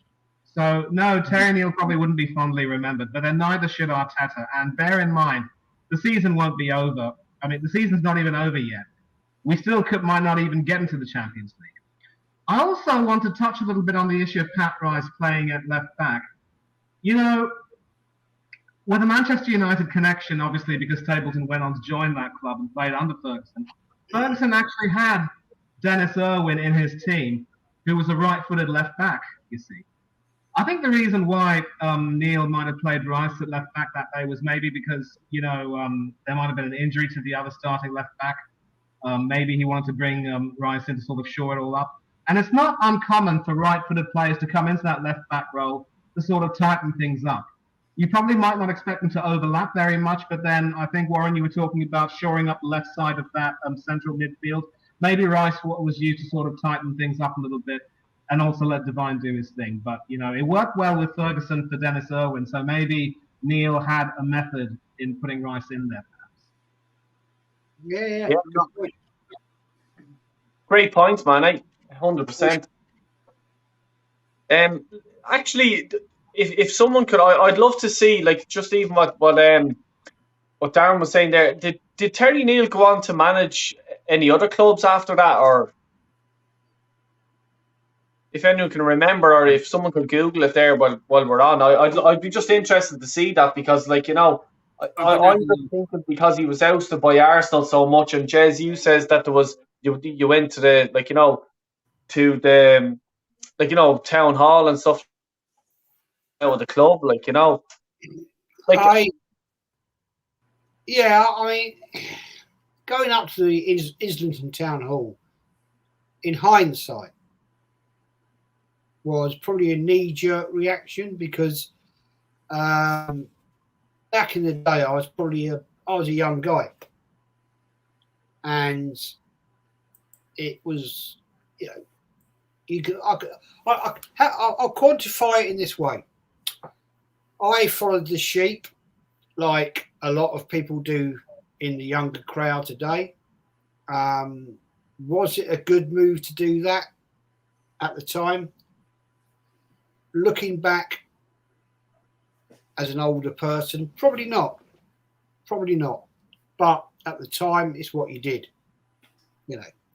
Like a lot of these kids today, they are at Arteta in. He's the best thing since sliced bread. They've never seen anything different. They've never seen Arsenal win a league. I at my age at the time, I'd seen Arsenal do the double, and then we went through the doldrums. Then I'd seen Arsenal get the 3 FA Cups and win one, and it was a frustration. And you have to remember, Arsenal Football Club back then were not a global football franchise. Arsenal were all around a mile of Highbury. Yeah, you didn't have Man United, Liverpool, Chelsea fans around Highbury. It's like around White Hart Lane at the time. You weren't Arsenal, you weren't Tottenham, you weren't Man United, you weren't Chelsea, you were Tottenham. And it was the same around every country, big club in England.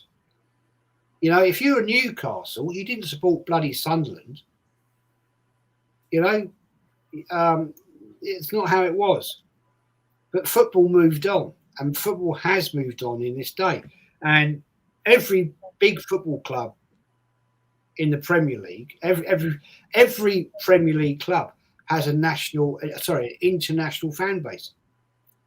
And abroad, we have fans that have their opinion.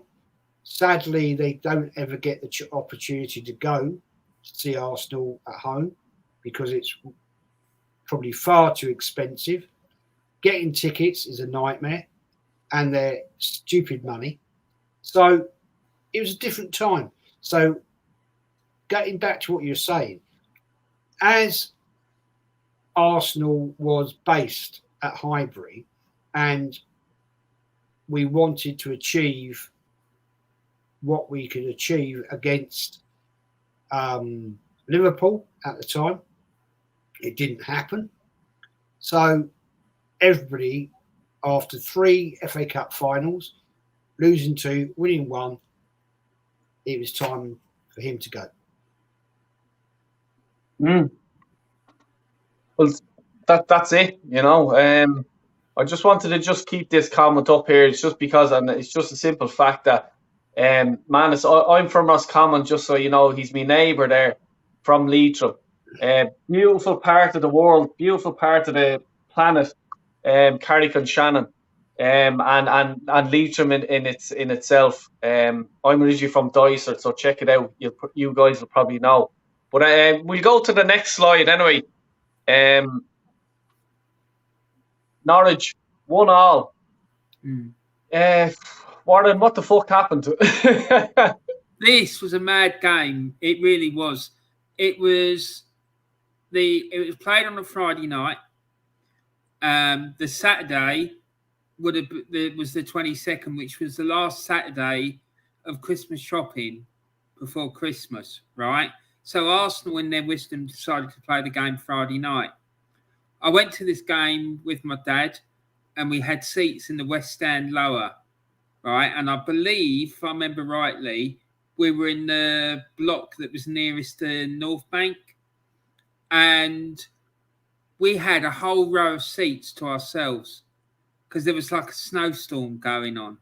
So there were seats around us, and they were like, there was snow settling on the seats.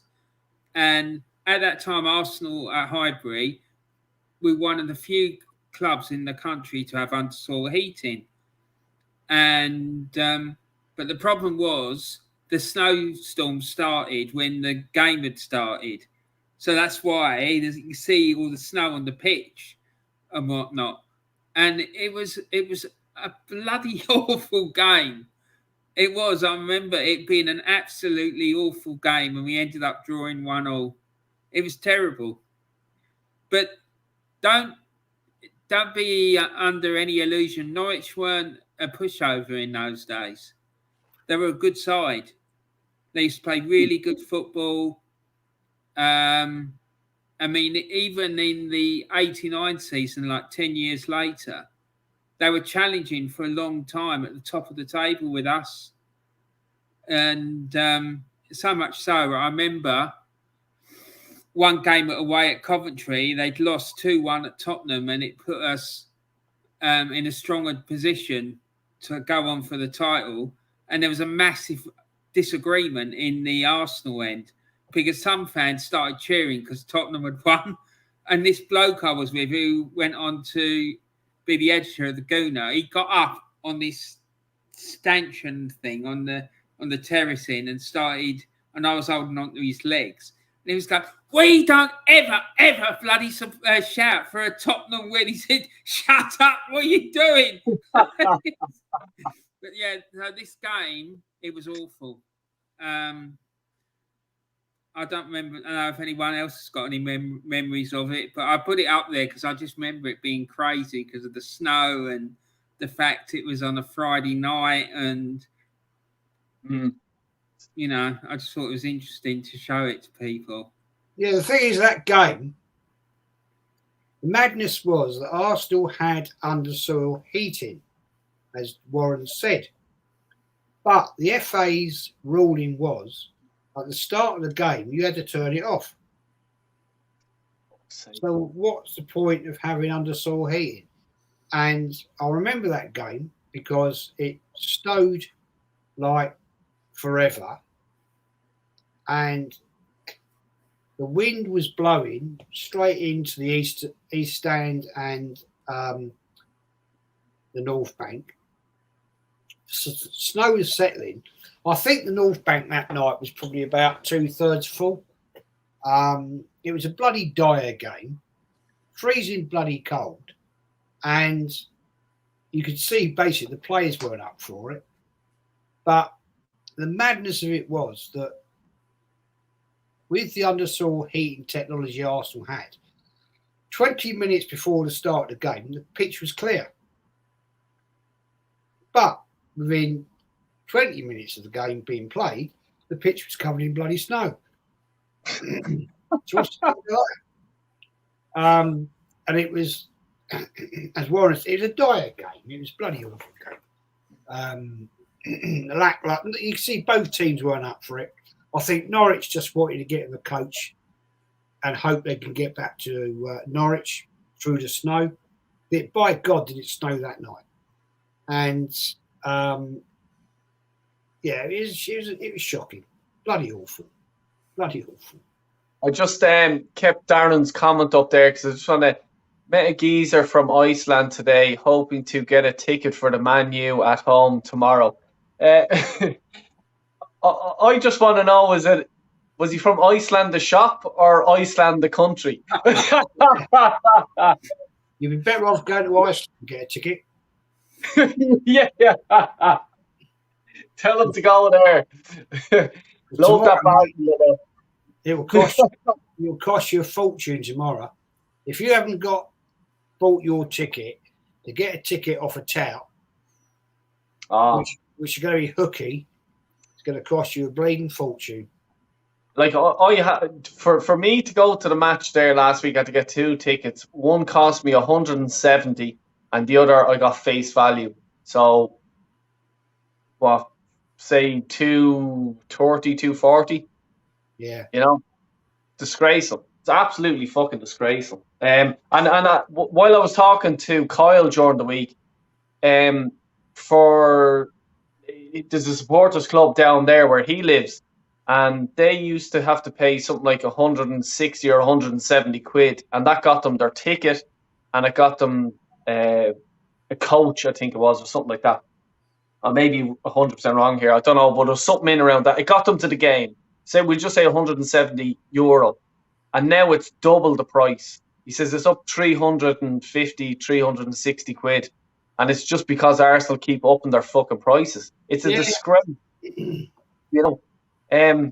Look, this is the times we're in. This is the way we go. We'll move on. So here's the league. January, middle to the end of January 1980. My brother would have been born by now.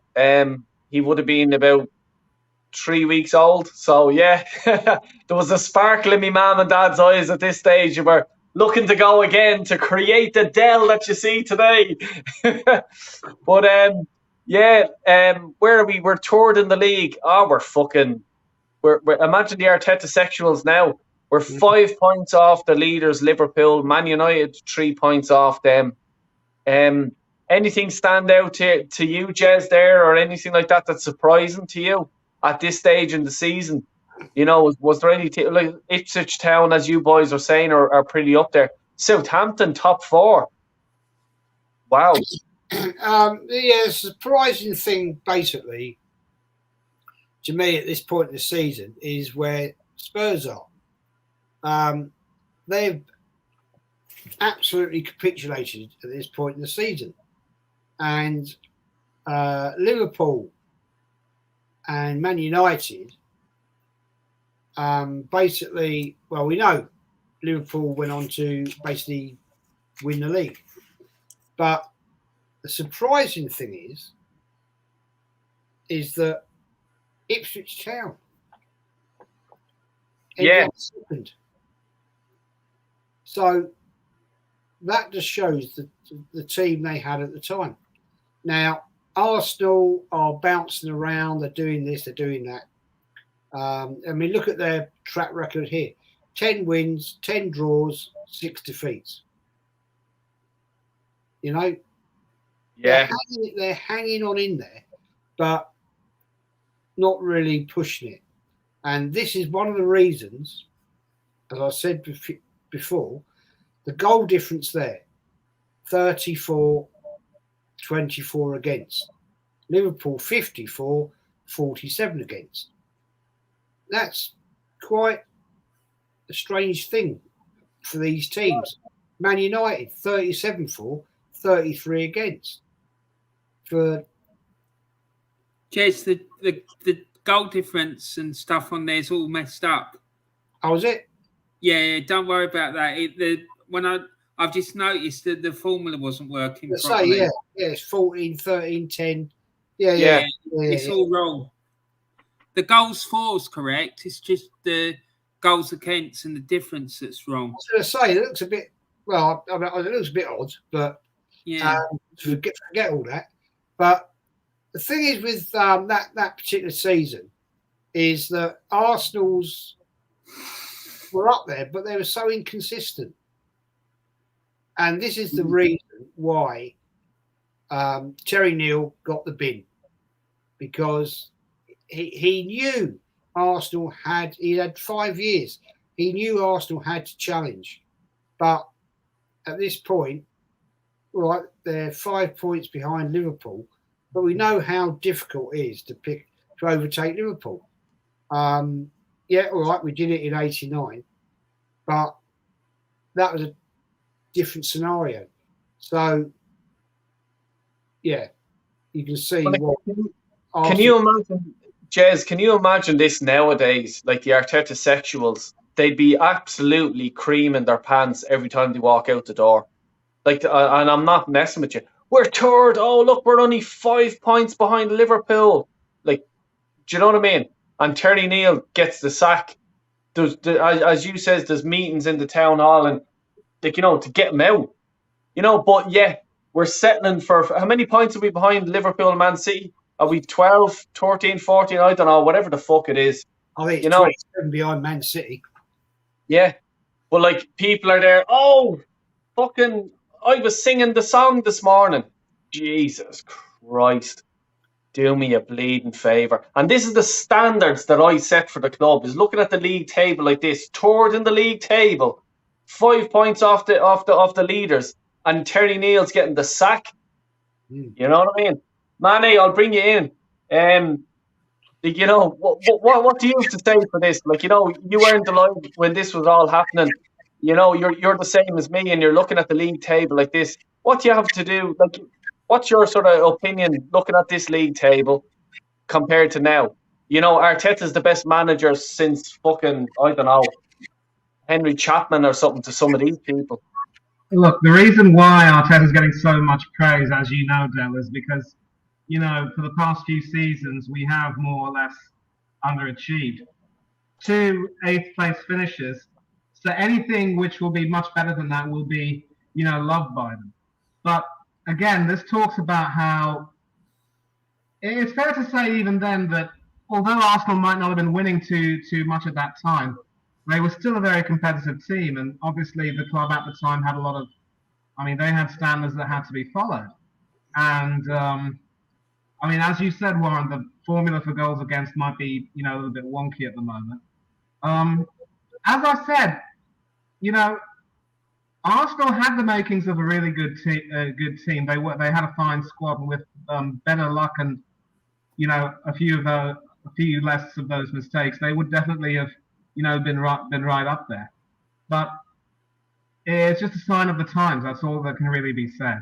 And the only way that Arteta will go out is if people start to realise, you know, that you can't keep supporting a manager who will promise you one thing, take you all the way, have you dreaming so much, and then it goes all the way, it goes crashing back down. Warren, you mentioned that your family's Scottish. I'm sure they might remember the 1978 World Cup with Scotland and Alan McLeod. Yeah, and that World Cup was a source of great frustration. Yeah, and especially with Ali McLeod going on about this and going on about that. And when they got there, the team they had, the squad they had, they should have done way better. And the way that team fell apart in that World Cup finals was just it's a national embarrassment, to be quite frank. I mean, they pulled it out of the bag and put in a really good performance against Holland. But the draw with Iran and their loss to Peru, it was just this unforgivable, you know? I believe it was an own goal that saved them against Iran, wasn't it? Yeah, it was. Because they would have lost it. Yeah, I remember reading about that. And so what we seem to have over here, you know, is a manager in Arteta who will, you know, big up the process he's of which he's in charge, and talk about a lot of progress being made, and just give all sorts of double talk in his press conferences. But, you know, the proof of the pudding has to be in the eating, and things. And what happened with Scotland in that World Cup is perfect proof that no matter how great a team you have, no matter how much confidence you have or bravado you may have, things can go wrong very, very easily. A few bad results, and poof, you know, it's all over before it started. Because the thing was, they went into that game against Peru being overconfident. Yeah. We then lost 3-1. Someone got sent. I can't remember who it was, but one of the players got sent home for using Willie an Miller. illegal substance. And Willie Miller. then came the game with Iran, and they just didn't perform. As you quite rightly said, they got saved by an own goal. And then they had the slimmest of chances of still pulling it out of the bag. They went 3-1 up and needed one more goal because they had to win that game against Holland by 3 clear goals in order to qualify. Yeah. They went 3-1 up, and we're sitting there thinking, well, this is it, here we go. And then a couple of minutes later, the Dutch go up and score an absolute worldie, and it's all over. Do you know what I mean? So, anyway, Del Boy. Yeah. So that's sort of an idea about how you cannot be overconfident, because this is actually the time when you need to really make sure that you keep your guard on. And Arteta still has to do that. And I think, again, where Terry Neal failed was that he wasn't really able to get the results with his squad when it really mattered, and those losses probably hurt him and the team quite a bit. I mean, thankfully, of course, after that World Cup, McLeod resigned. And I remember it was Willie Johnson who was sent home after that substance abuse. That's right. And it was Johnny Rep who scored that second goal, which effectively... It was, mate. You're absolutely right. It was. So there's a lot of, related stories over here, a lot of lessons from which people can learn. And yet, I think it's fair to say that this generation of fans and even this generation of young managers and players are so reluctant or unwilling to learn from history. It's almost shameful, I would say. Mm. Well, see, this is the thing, like, Manny, like, you're like me, like, I love watching this stuff and listening to the likes of Warren, Jez and Kenny. This is, like, I haven't a clue about this season at all, and every slide that comes up is a surprise to me, so I'm just I'm probably talking out loud, and everyone's just there, Jesus, that Del, he doesn't know much about Arsenal, does he? But do you know what? At least I'm fucking trying, and I'm trying to educate myself. So we'll go on to the next slide. What's the bleeding story? Next slide. Right. We're coming into February, March 1980. Right. First thing that stands out there is we've won a few games in a row. Drew one. Yeah. So we're on a roll. We're after moving from the 4th up into 3rd, let's say, come the end of March. Sunderland, another few goals.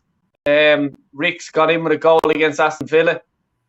So we're pretty on form now. Is the team not clicking together?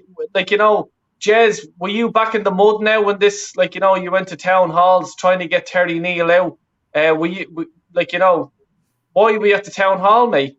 No, because the town hall thing didn't happen until the end of the season. So, everybody's rocking along. Arsenal go through this period of getting results, but the problem was there was discontent in the Arsenal fan base because we could see that Arsenal weren't going to get Division 1 trophy. So it was starting to build, and this is a long way at this point in time. It wasn't till May, after the FA Cup, that it all kicked off. But it was building. Around Highbury and the local area, it was starting to build. The conversations in the pubs, the conversations in the crowds were that Terry Neal isn't going to achieve what Peter Hill-Wood and David Dean wanted him to achieve. So that is how it is all starting to build. It's hard to believe. I honestly thought that, when you mentioned Terry Neal, that we were mid-table. We were no disrespect to teams today, but Aston Villa, Southampton, we were that mid-table team. But we are up there near the top 4, 5 or whatever. Now, I know top 4 or 5 isn't a trophy, but it is for a lot of fans out there today. the DMs I was getting, I'm in the mud. Oh, we bet Chelsea. You know, we're back in top 4. So fucking what? Do you know what I mean? Like, and as you were saying, and rightly so, Jez, is no, it's not good enough. We want to win the league. We want to challenge for the league. Warren, like, I just want to get your thoughts on sort of, like, you know, the Terry Neal sort of era. Like, were you feeling that he just, no, this guy isn't good enough for us? Well, at that time, I was 12, 13 years old, right?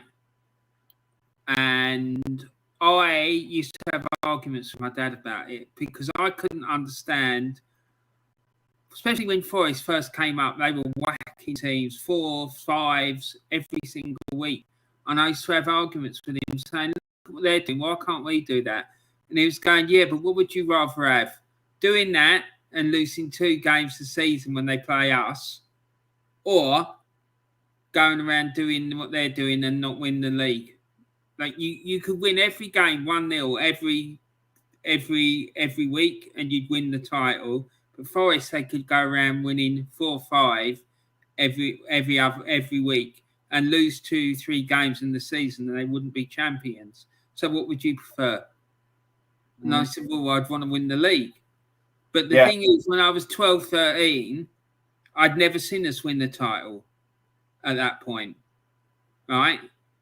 And I was sitting there and seeing us getting up into 3rd, and I was starting to get excited, seeing how many points we were behind the top 2, and thinking, yeah, we've got a chance. Back in a sec. Yeah. And I was thinking to myself, well, we've got a chance, and I was getting excited. I was thinking about this earlier today, about all these really young Arteta fans, like particularly that one that come on to your calling show yesterday, right? I don't know I didn't catch what he said to you at the end, but he obviously had a go at you about something, about winning the league and, about wanting him sacked and stuff like that. And I couldn't quite catch what he said. But I can remember I would have reacted like that as well if I'd heard people saying something bad about Arsenal. Like, I used to have stand-up rows at school in the classroom with other kids who supported other clubs, because I grew up in a little town in Kent, right? And we didn't have a big football club near to where we lived, who would therefore dominate the area geographically for support. So you'd have Liverpool fans, Manchester United fans, Arsenal, Spurs, Chelsea, all that sort of thing. And the weird thing was, back then I remember there being Liverpool and United fans everywhere across the whole country. But if you went up the country, like to Birmingham or Manchester or whatever, you wouldn't see Arsenal shirts. You'd see Liverpool and United shirts, but you wouldn't see Arsenal shirts. So that this thing about Arsenal having a big fan base across the whole country and across the world, for me, it's a relatively new thing, because I remember when I was growing up, it was like only in the southeast that you'd see bump into other Arsenal fans, as far as I can remember. So, yeah, I just remember being really excited. And when I hear these young kids going on about Arsenal now, I sort of recognise that from myself. When I was like that age, I used to be the same attitude about it. But I wanted the team to win the title. I didn't want to finish 3rd and 4th. That weren't going to be enough for me. I wanted titles. Yeah, and like that brings me in right nicely to exactly what I want to say. Like, I was the exact same myself. Like, when you guys all know, like, I started supporting Arsenal in the start of the 98 season, or 89 season. And for me, it was I'll tell you about me. I used to play hurling, right?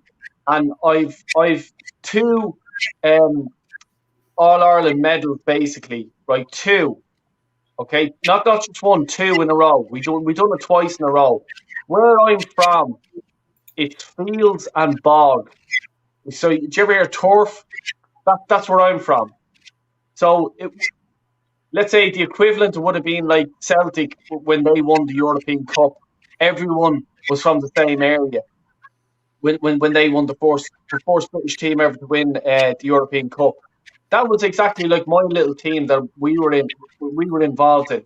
And so from 8, 9 years of age, 10 years of age, I was brought up, you have to win. There's nothing like, oh, you got second, well done. Second? No way. No way. So that's my mentality in my brain, is to win everything you go into. It's everything. The team I train now, my under 10s team, my son's team, it's win. And I told them I have a plan. And the plan is we're going along this season. Next season, we're going to iron out our mistakes. And the following season, we're going to win the league. And it says, if you guys are not involved, if you don't want to come on this path, tell your mom and dad to come and have a chat with me, and you can leave the club. And I am, honestly, that's the way I am with my team. And they're only 8, 9 years of age. It's because you have to get in people's brain to win. Not this fucking shite of coming fourth. Oh, yay, we're in the top 4. And as was you, Warren, that says Wenger put this into the mentality of everyone that thinks top 4 is a trophy. It's fucking not. And you can see it now with the slides that we have there. It's plain as simple. And Jez was even like, and rightly so, getting 30 Neal out. He's 3rd, 4th, in the league. You're not challenging. It's as simple as that. And like the younger generation fans that are and the young boy and whatever. And look, I have to give him credit because he's the only person that comes on that, let's say, Arteta in. And I have to give him credit for coming on, you know what I mean, and saying his piece. And I respect that. I respect that from anyone. But, it's the mentality of some of these fans that are just expecting this is ridiculous. And that's why, people saying to me, Jez, I'm sure you got the same. Warren, you're the same.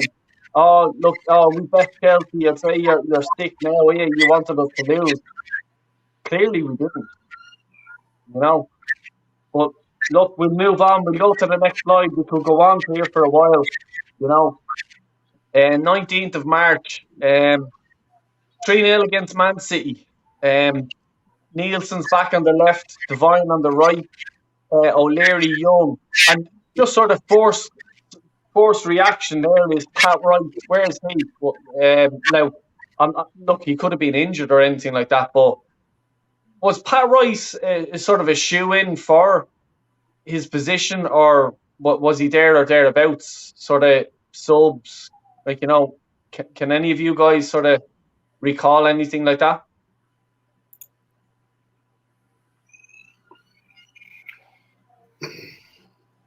Not really, to be honest. I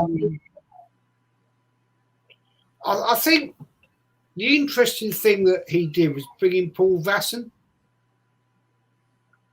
And a much underrated player for Arsenal.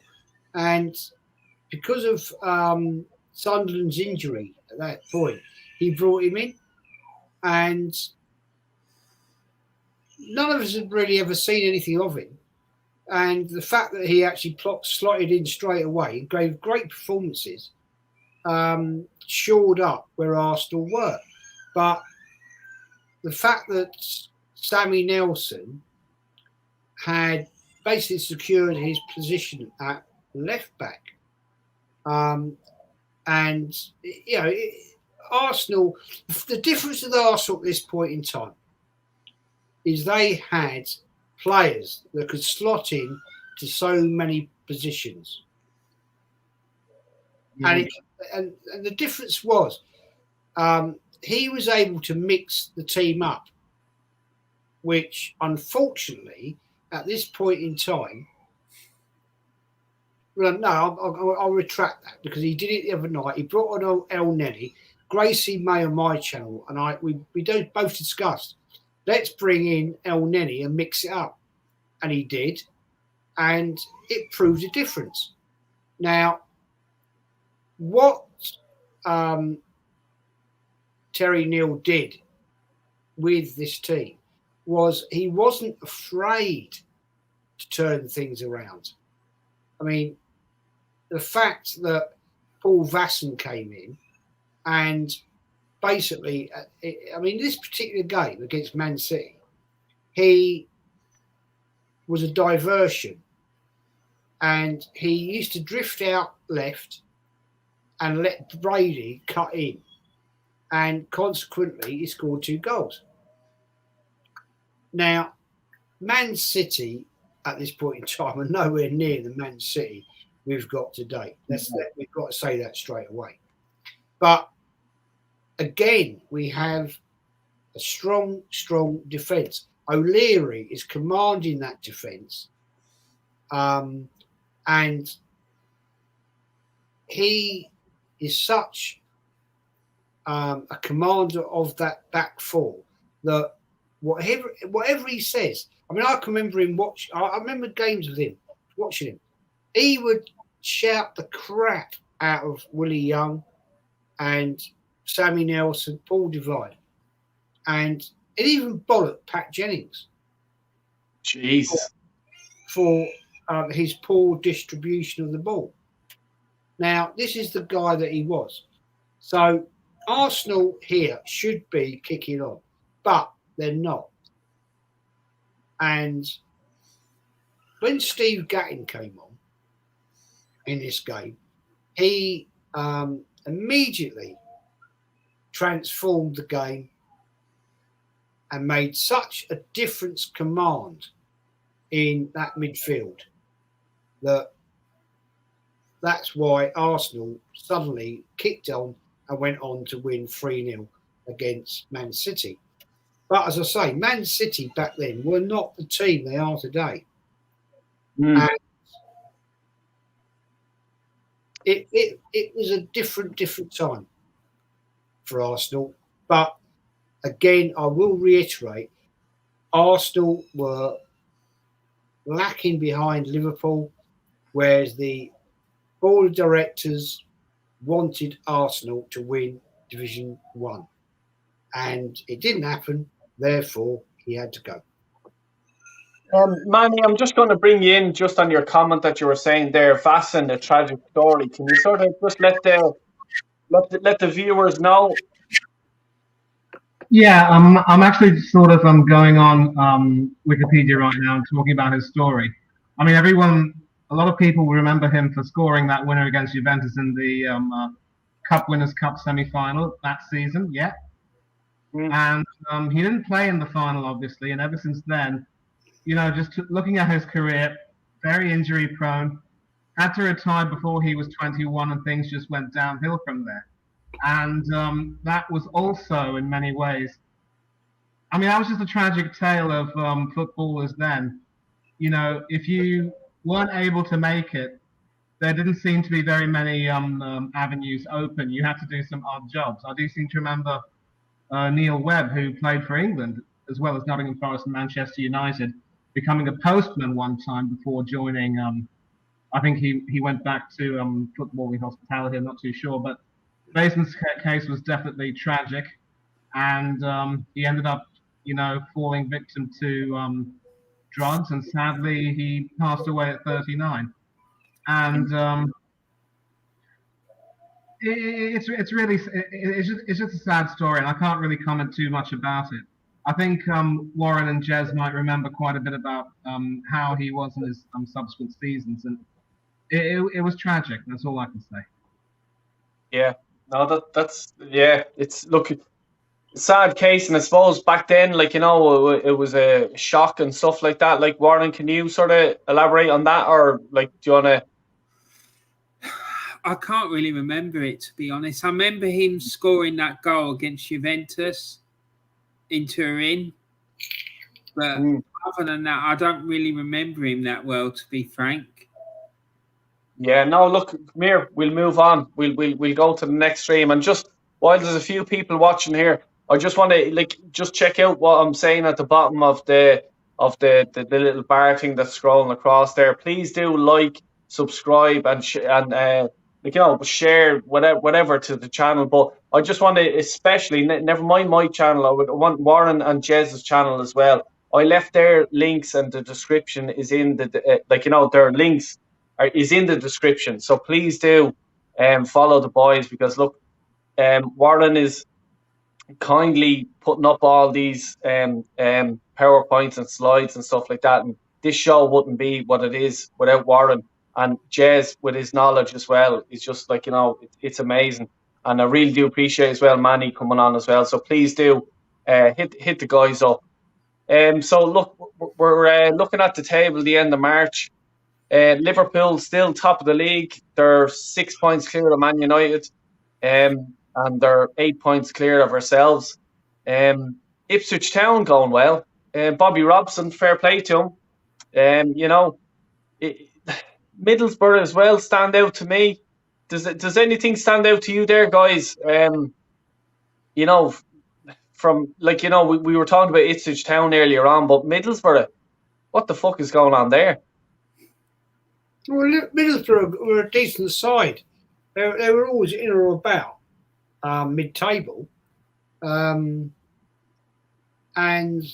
you've got to remember, Middlesbrough were, they were a decent team. Massive fan base, massive history. And what they were doing that season, they deserved to achieve. So Arsenal, once again, are pushing on, but they're not actually making the steps they need to do. Now, we're 8 points behind Liverpool, and once again, the gaps are appearing. So, Aston Villa, massive club, massive fan base, and this is the decline of Nottingham Forest. So, you've got to remember that Nottingham Forest won 2 League Cups, and they're now in decline, which is a sad thing for that club. But Arsenal still aren't pushing on. So, how did they achieve to move on?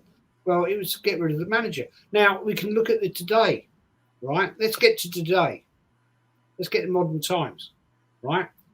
Everybody was gassing it up 4 weeks ago. Arsenal, top four. Then we lose 3-0 away to Crystal Palace. We lose 2-1 at home to Brighton. We lose 1-0 away to Southampton. Teams we used to absolutely destroy.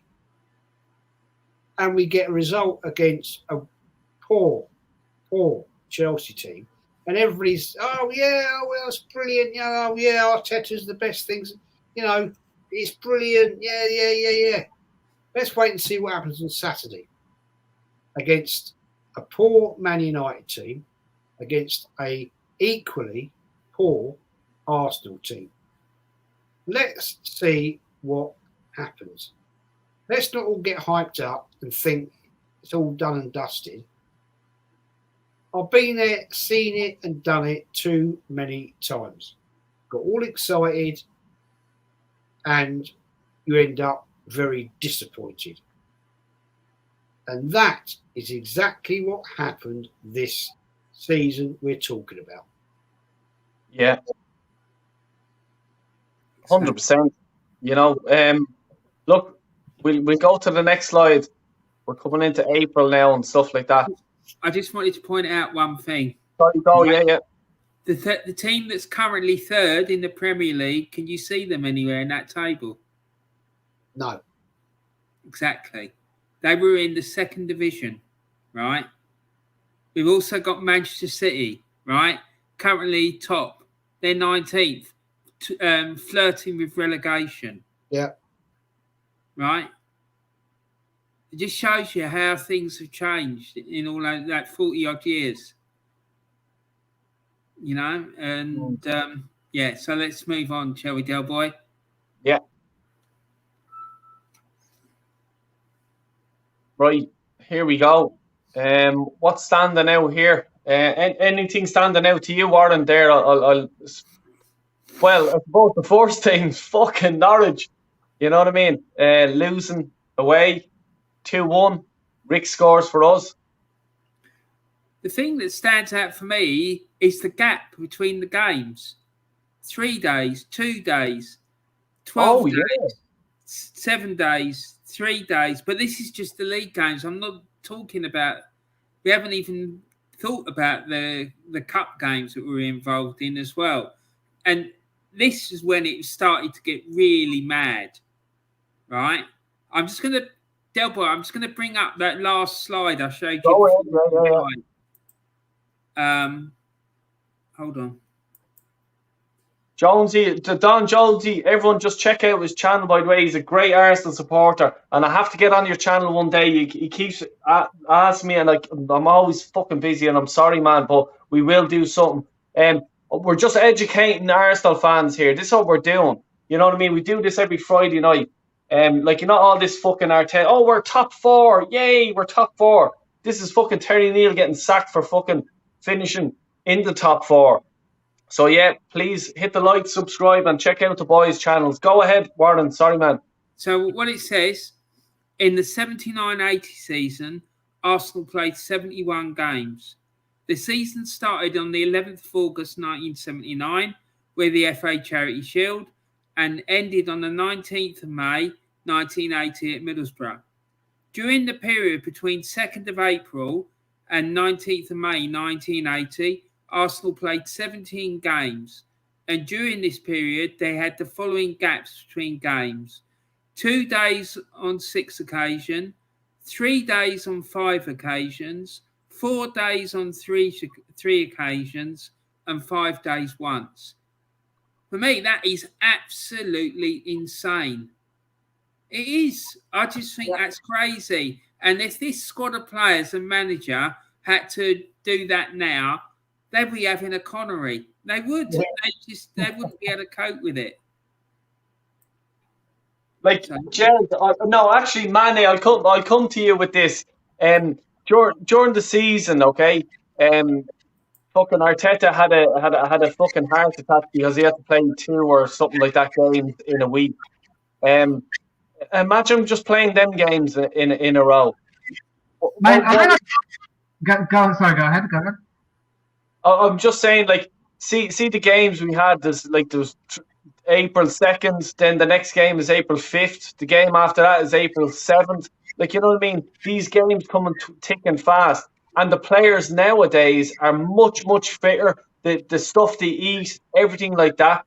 And Arteta still has to complain he had to play 2 or 3 games in 1 week. You know, these guys were doing it back then. They played 71 games in this season, people. 71. 7-1. You know. How would Arteta deal with that today, Manny? He wouldn't have a clue of how to deal with it, Del. And I think I said it earlier. The current crop of players today might be a lot fitter, but when it comes to having football chops, they're a bunch of softies. And I remember Jez nodding in agreement with that, and Warren too. So, I mean, here's the thing. Obviously, in these times right now, given that there's been a pandemic and there's been some other issues, obviously some games have had to be rescheduled and so forth. But obviously back then, I think one thing which is quite interesting is that, yes, there is a sort of... we see that there will be a block of 3 matches in a week, 2nd of April, 5th, and the 7th. And then there's a sort of a 2-week break, and then you have the 19th, and then a break after that. So obviously, there would be some patches where you'd have games coming thick and fast. The difference was that neither the management nor the players would think of complaining. You know, they got on with their jobs. They knew what they had to do. And today's players and today's coaches, especially, if they're going to complain about the fixtures, you know, it's just it's an example of how soft they are. And let's ask ourselves this. If Arteta's being so salty about complaining about all of this, bear in mind, we're not even in Europe this year. All we have is the Premier League and the 2 cup competitions, out of which I mean, Arteta knocked us out of the FA Cup early. He took us to the League Cup semi-final. But if we were in Europe, let alone the Champions League, I mean, it's just insane, really. In a nutshell, the older players and coaches were true football men who did their job. Today's people are just a bunch of softies. Fitness doesn't make the man. And I'm sure we can all agree on that. Yeah, like I'm sorry, I'm just looking through the results here. Like, you know, the loss to Middlesbrough. Like, Jesus, that, like, to be honest with you, I only thought that they got good when, remember, through the 90s, the early 90s, mid 90s, that they had Janino and, you know, who else was there? Ravanelli was there and stuff like that. That's when I thought that they were a big team. And I'm sorry, Middlesbrough supporters, you know what I mean? I actually didn't think that they were that good. Warren, can you sort of recall, or Jez, like, you know, sort of Middlesbrough? I know you said they were a big club back then, but did they win anything? No, it didn't win anything, man. But you have to look at the history of the club. You know, they were a big northern club, and you know, with the thing I'm doing on my channel, it's quite obvious. It's quite ridiculous when you see how football evolved, the football league evolved with the northern teams compared to the southern teams. Arsenal were the only professional team south of the Midlands. Every other team in Division 1, Division 2 were up north. So that's how football started. Now, you know, a lot of these teams were founded up north in the Midlands by mine workers, steel workers, and people like that. So Arsenal were the only team in the south were working for a munitions foundry. But Middlesbrough were a huge club and still are a huge club. We can't deny that. But they didn't achieve anything great, sadly. And back in time they did. If you want to go back in time, they did, yes. But now, modern days time, no. They're a nothing club. And I don't mean that disrespectfully. But when Arsenal played them in that game in May, they were a shocking display.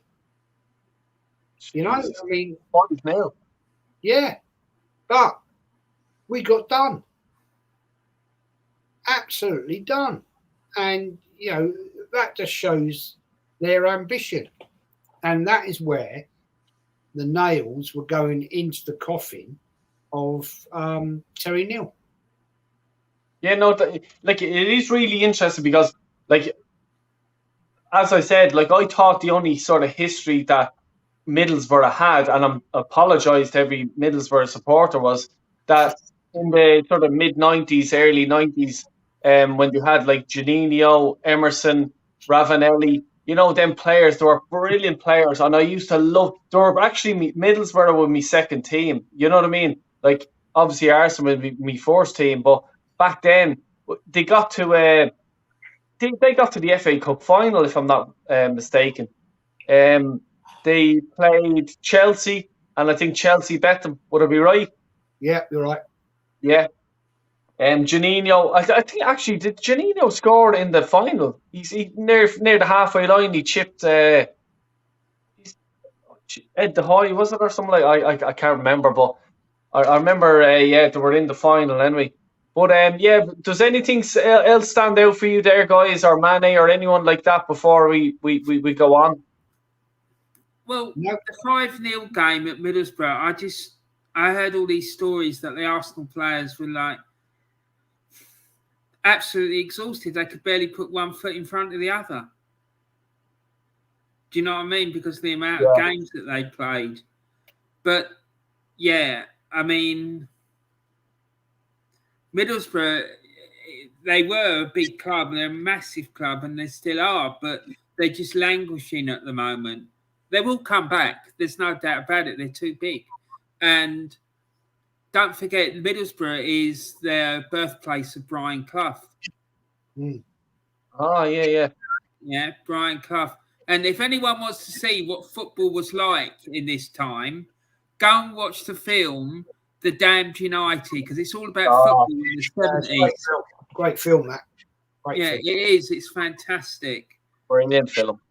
Yeah, I'm pretty sure actually before the days of Juninho and those other players, I think they had a reputation in those days of being a fairly, rough and tumble sort of team. So I think, as you said, Warren, having to play those games and go up to, I think it was Ayresome Park where they were playing? Yeah, that's right. And they don't like Arsenal anyway at the best of times. Yeah. So they probably felt the blood and thought, right, we can have these bastards. Yeah. So to go all the way up to Ayresome Park and play up against that fearsome team who might have had a reputation for being a bunch of bullies, I think that might have been a step too far. So you might have a point there, sir. And do you know what? Funny enough, you say that, Warren, because I remember a few years ago when they were in the Premier League and Stuart Downing was playing for Middlesbrough, and they actually bet us, I think, 1 or 2-0 or something like that, and their fans were hopping, bouncing around, because they bet Arsenal. Was there a reason why there's bad blood there, or was it just? I've got no idea. I'm still trying to find out what it's all about. I used to have neighbours who were from Middlesbrough, and whenever I used to talk to them about it, they'd go, "Oh no, let's not talk about that. We'll talk about something else," or they change the subject. Do you know what I mean? But they do not like Arsenal. I've been up there. Hold them down, Warren, the next time. Hold them down. Get the answer. Right? And we got a bus, a double-decker bus, from the local railway station to take us to Ayresome Park. And I remember when we got near the ground, there was all these fellas coming out, crossing the street, banging on the windows, spitting at the windows, trying to put the windows in so they could get at us. It was a madness. Their fans were frothing at the mouth. It was absolute mayhem. Really was. Warren, I'll answer you that question in about 2 to 3 weeks on my channel. Lovely. Right. Lovely. I'm looking forward to it because I've been wanting to find this out for years. Yeah. And here, don't tell anyone, Jez. Say nothing. Nothing. Get it onto your channel. You have to watch the channel to find the answer, but I know what it is. Lovely. Fucking delighted. At least I'll get a fucking answer to this, because I remember at the time when Stuart Downing scored, and I think it was 1 or 2-0 or 2-1 or something like that, and they were fucking losing the plot in the stadium, and I was just there going, relax, will you? What the fuck? Right, okay, they're losing the Arsenal, and people are there bigging it up. Yes, we bet them, and I was there. I couldn't understand it. Fair enough, you bet Arsenal, but they were going a bit overboard. But yeah, look, Jez. The other thing I'm going to say about it, Jez, is anything I'm going to ask you, is the reason justified, in your opinion? Yes. Okay. Oh, the drama! There's 15 people here watching. Please, Jez, throw it in the comments when Middlesbrough and Arsenal rivalry or something like that. Throw it in when you're doing your stream. We get people interested in it. Fair play to you. Delboy, question for Warren: which CFC Arsenal game had the most tackles and red cards in your time? I'm trying to think. Because the Wenger period, I would say. Well, while you're sort of thinking about that and stuff like that, where Chelsea were, Chopper Harris, did he play for Chelsea or he would have been a hard hitter, back in the day. 71, 72. Even I know Chopper Harris, but it's a good question. Don't know. I'm trying to think. I can't think really. No, if you can get back to us on it, please do, because that stuff like that bleeding drives me mad. But yeah, it's the damn United, Darren. Yeah, it is indeed. Throw the likes up. Thanks a million, Ryan. Cheers, mate. Here we go.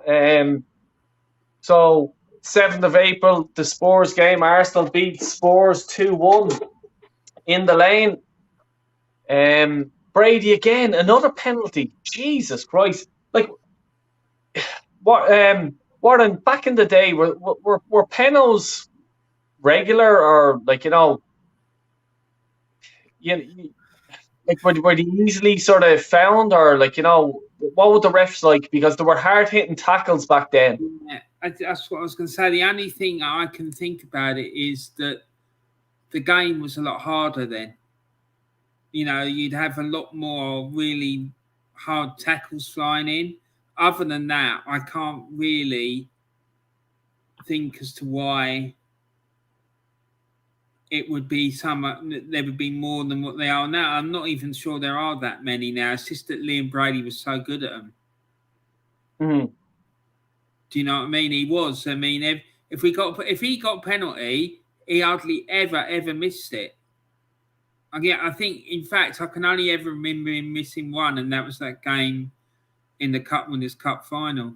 Yeah. But look at that team. Just look at the team, the personnel on the pitch. You got Paul Barrett in goals, not the first choice keeper. Got Steve Wolford, O'Leary, Young, and Rice. Right? So 2 of those 4 aren't regular starters. Right? Pat Rice was in and out of the team. He wasn't, I would say now, he wasn't a first choice pick. And then you look at the midfield, you've got Brady, Talbot, and that's better. The other 3, John Devine was playing out of position. Paul Davis was making his debut. John Hollins wasn't a regular first starter. And then you had Paul Vasson playing up front. It wasn't a regular starter. So it was a makeshift team. And like I said the other day, that when Arsenal won that game, I was at my grand's house that day. And my dad was working out in the garden and he had the radio on and he came running in. He was all excited because we'd beaten Spurs 2-1 and he was kept going on about Arsenal reserves beating Tottenham 2-1. And that would be why. Jesus Christ. Because you even look at Devine there that's playing centre midfield. Exactly. And where he should be playing right back. Like, fuck, like. I mean, it might have been that they played a back 5 that day, and I've got it wrong. But that's just the way I interpreted it from what I saw on this website. So it could have been Arsenal played a back 5. I really don't know. Can you remember, Jez, whether they played with a back 5 or was it a midfield 5? Yeah, John Devine played sweeper. Did he? Oh, yeah. Oh, so that explains it then. That was his secondary role. He could play sweeper. Right. And Brady that day was absolutely man of the match. He was unplayable. Brian Talbot and him linking up on that left was something else. But again, yeah, that was another bad day out down at Spurs. The Spurs fans that day were just absolutely nightmare. But yeah, we walked away with 2-1. And John Devine was playing basically sweeper. Blimey. Like just for me not knowing, let's say the team, as you guys do, like playing the sweeper, like it just sort of says to me like Terry Neal was trying to change it up, like trying to we all know what Arteta is going to start on tomorrow morning. We all know the team. We all know the team that he'll start the next Premiership game. we all know the team that he's gonna like. Do you know what I mean? At least Terry Neal fucking tried. You know what I mean? He threw Devine in sweeper. You know, Hollands. Did he not play centre midfield in a few games back? You know. Thing is though, Del boy, the difference is back then we had versatile players. We had players that could play in different positions. Yeah, and we had a manager, right, not the greatest manager, but he could get a tune out of a football team. Mm. And the fact that in this game he had Paul Vasson up front. Yeah. And he scored. Now, the thing is that these players were very versatile players. We don't have that in this current team. They're very stuck in their roles. You know, I mean, Xhaka, he's, you know, he proved it when he played at left back of the week. He was absolute shit. Pony, rubbish, you know? So we don't have versatility in this team anymore. Back then, we had players that could mix it up. Yeah. Pat Rice could play left back, right back, midfield. Yeah. So Brian Talbot, I remember Brian Talbot in a couple of games playing as like a number 10. And he was brilliant because the guy had the ability to do it. We don't have that in some of these players now. They're so stuck in the way they play that they can't mix it up. And unfortunately, teams like Man City, Liverpool have that ability. Chelsea have it. So that makes a major problem with this current Arsenal team. And I want to go to Mane there, just in what Jez is saying, okay? Like, why can't the players nowadays not do exactly what Jez is saying? Like, you know, Pat Rice was one day on the right, he's over on the left the next day. You know, Devine is centre. Like, can you imagine telling Ben White you're a sweeper and then the next day you're right back? I think he'd get a nosebleed. Do you know what I mean? Like, why? Like, and as well, just to elaborate on that as well. Like, these players nowadays are about 100 times fitter, so they should be able to do it. Why is that, Manny? Like, can you sort of do you understand that?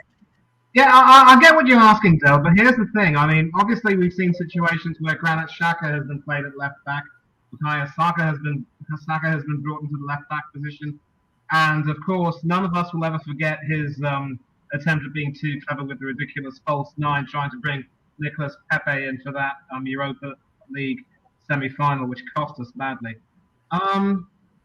I think it's really all about individuals, to be honest.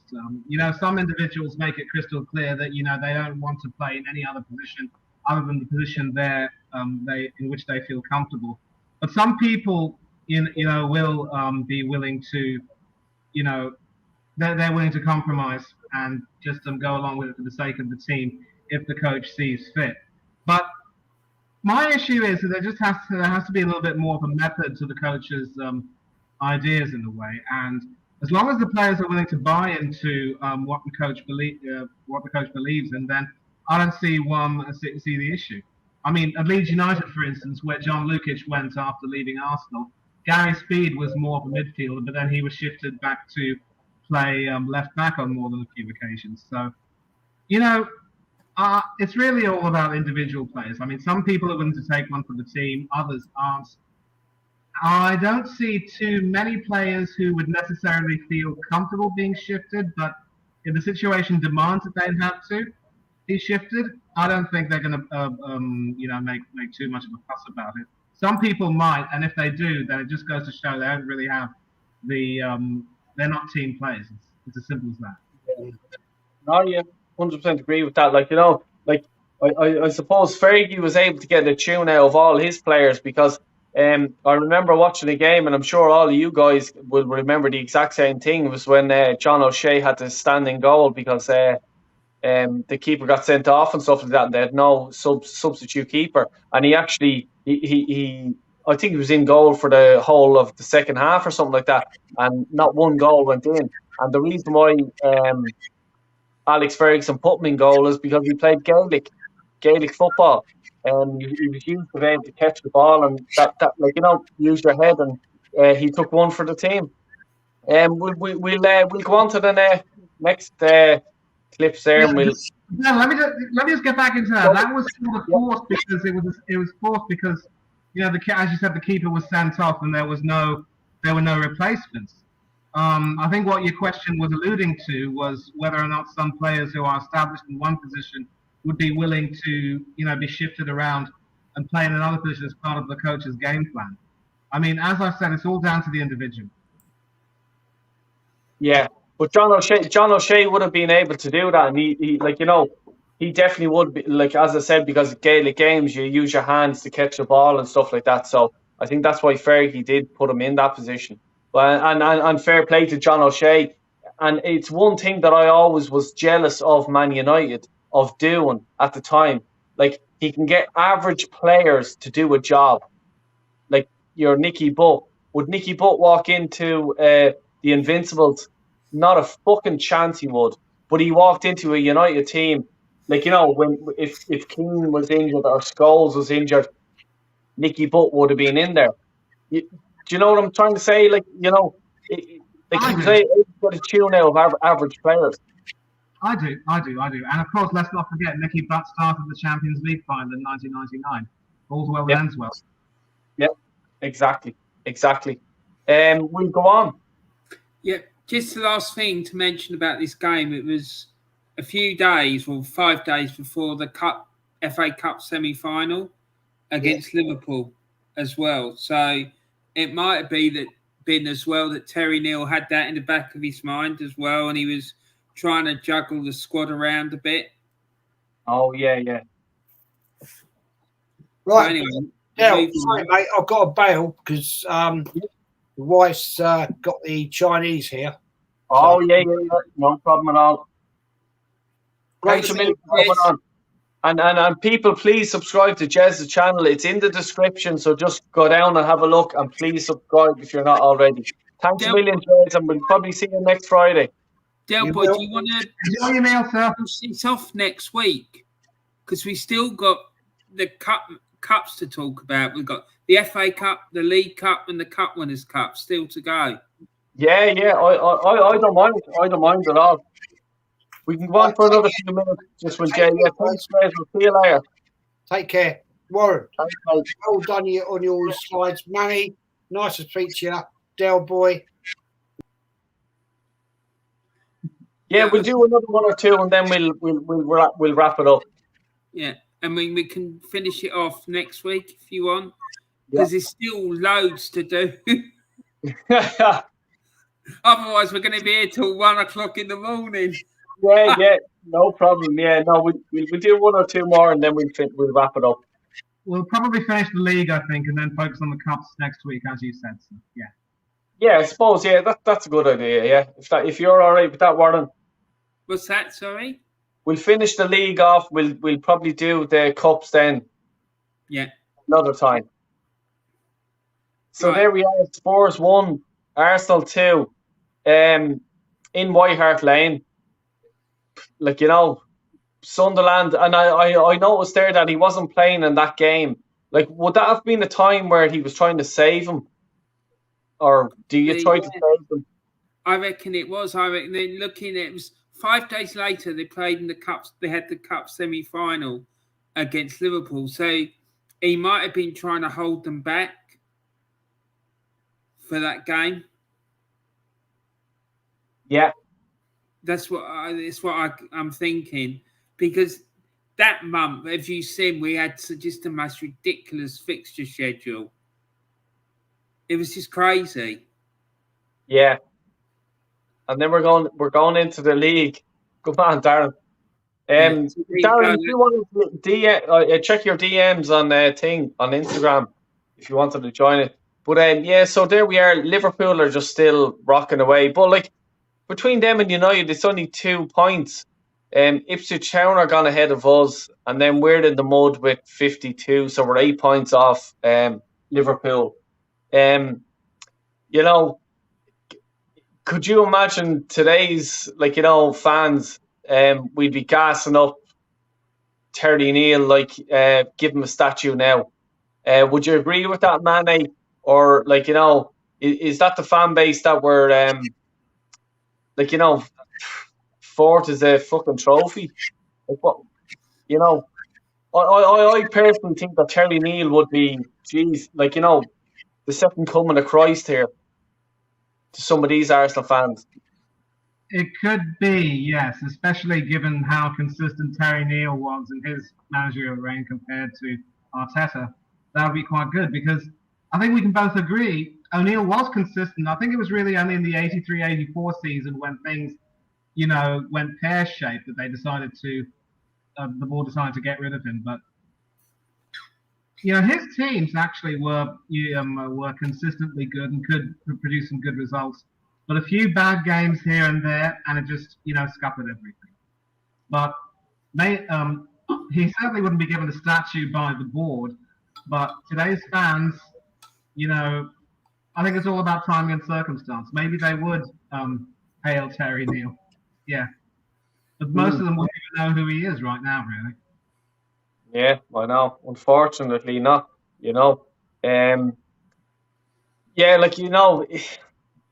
I suppose it's just really sad to me, the way that fans nowadays are gassing up the fourth. Fuck the fourth leading position. You know what I mean? You go into Europe and you get absolutely slaughtered by your Real Madrid, Barcelona, PSG, Bayern, and Juventus and the rest. Why is the mentality like this, Warren? I know we say Wenger, but it's just Wenger was just down to in the second half. I'll talk about Wenger part 2. He was just interested in money and how much he was looking at the receipts, as I call it, looking at the receipts and just going, "Oh, I can make this money if I just get 1 or 2 more positions up the table." Right. I think it's 2 things. One is it all centers around him, right? One, because he claimed that 4th place was a trophy. Second, was the club were telling him they weren't worried about winning trophies. They wanted him to make £30 million profit every season. Right? That's what they were telling him. So that is part of it. He came out and said that he couldn't compete with Manchester City and Chelsea because of the spending power they had, right? So he settled for winning a cup every now and again and finishing 4th, and he would be deemed as a success if he managed to make the club a £30 million profit every year. And I have to say about him, the thing that I give him credit for is the fact that he managed to get a crap group of players into the Champions League, almost season in, season out. We had Bentner, Chamak, and all these really dreadful players that would struggle now to get in a mid-table club when you look at it. And yet we were getting into the Champions League with them. Do you know what I mean? I just find it unbelievable. But I think, and also, I mean, until you went to that game and reported back that a lot of the people in the stand were older ones, I was of the same opinion as you, that I thought all these people that were shouting for Arteta were all kids. But it seems that they're not. I mean, then the proof of it is that Julian character, right? Allegedly, he's in his 50s and he's backing it. And I just find it, that's why I've got doubts about him. And I don't want to talk about him because I'm going to get angry. But I have got doubts about him, Del. I really have. Because I just don't believe that a fan of that age would be backing it like that. I just find it a bit bizarre. Yeah. Do you know what I mean? No, whereas with these kids, I can sort of understand it.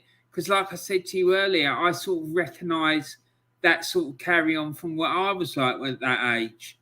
Because I was that age this season. And I was thinking, yes, this is it. We're gonna do it. We're gonna go for the title because I hadn't been that close to a title for years, if ever, before, and I was getting excited about it. So it might be an age thing, and the fact that a lot of them have never experienced this before, and they've never seen that like it collapse, and they've never seen how. If you count your chickens too early, it can blow up in your face.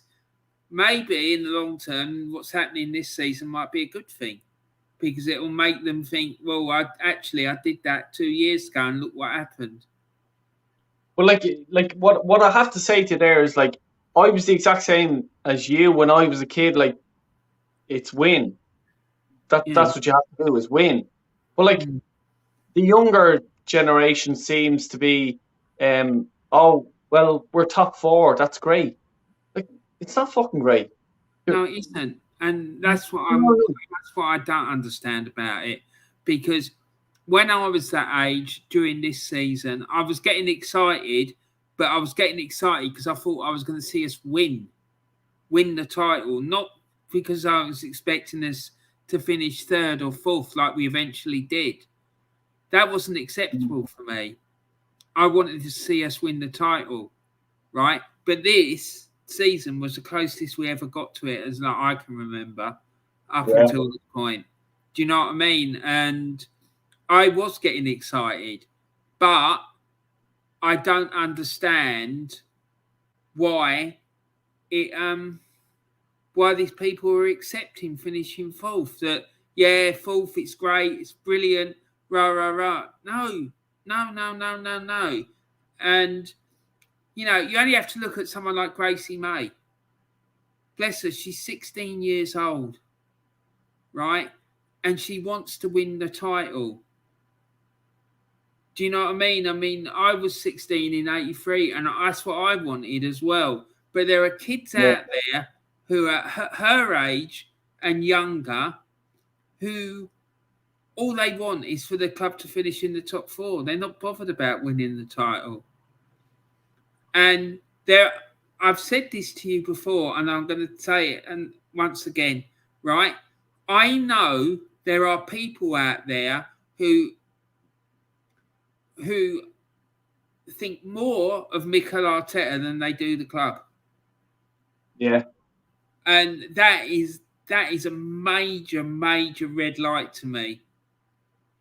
How can you back a manager or support a manager more than the football club? It just don't make any sense. It's insane. It's really backward. Manny, I'll bring you in there, mate. Can you sort of answer Jez's question? How are these fans backing the manager? They backed Ozil. They're backing. They backed Wenger. Why are they backing Arteta? Well, what the fuck is the story? Why? At the end of the day, for me, it's the club. I don't. If Warren was the manager and he's doing shite, I tell Warren, get the fuck out of my club, mate. Do you know what I mean? And that's no offense to Warren. It's I want my team winning. I don't give a fuck who. If it's my fucking mother managing the team. Why is that, Manny? What do you think? I actually want to, go to the chat and, big up Darren over here because I think he mentioned something rather profound.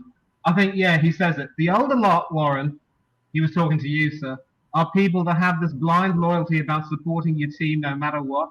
There has to be a cutoff point where you say stop.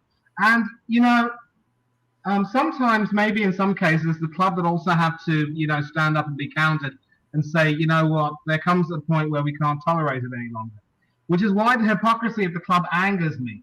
they were only too willing to get rid of Unai Emery, who did quite brilliantly in his first full season. But in the next season, things started to go a little bit pear-shaped, and people decided, they had to can him. I think they just didn't want to go back to the days where they were hiring managers and, sacking them afterwards. I think Rioch was the only manager who had a very short period, because he was right smack in between George Graham and Arsene Wenger. And it is rather silly, really, because, the manager is not the club, and vice versa. The manager is an employee of the club. But I think it might be due to the fact that maybe there's a lot more publicity about things these days. The manager's sound bites are always more, always more sought after, if you will. And maybe I think when you take a look at the days of Brian Clough, yeah, he had attention to saying a lot of controversial things, but he did his talking when it came to managing his team, and he knew how to. I mean, he knew his role. He didn't need to really get too much of the publicity. I could be wrong in many ways, but I think the younger fans these days also, Del, they just don't know about the history of the club. They don't know about the connections. They don't know about the roots of the club, how far it goes deep in. And to be a true fan, you've got to, as you say, Del, educate yourself. You've got to make sure that if not your roots, then at least your knowledge of the club goes a little bit further than surface level. And, you feel a part of that history. You understand that history. You understand the significance of everything. And you realize this is why things have been the way they are. And this is the tradition that we have to maintain. These are the standards that we have to maintain.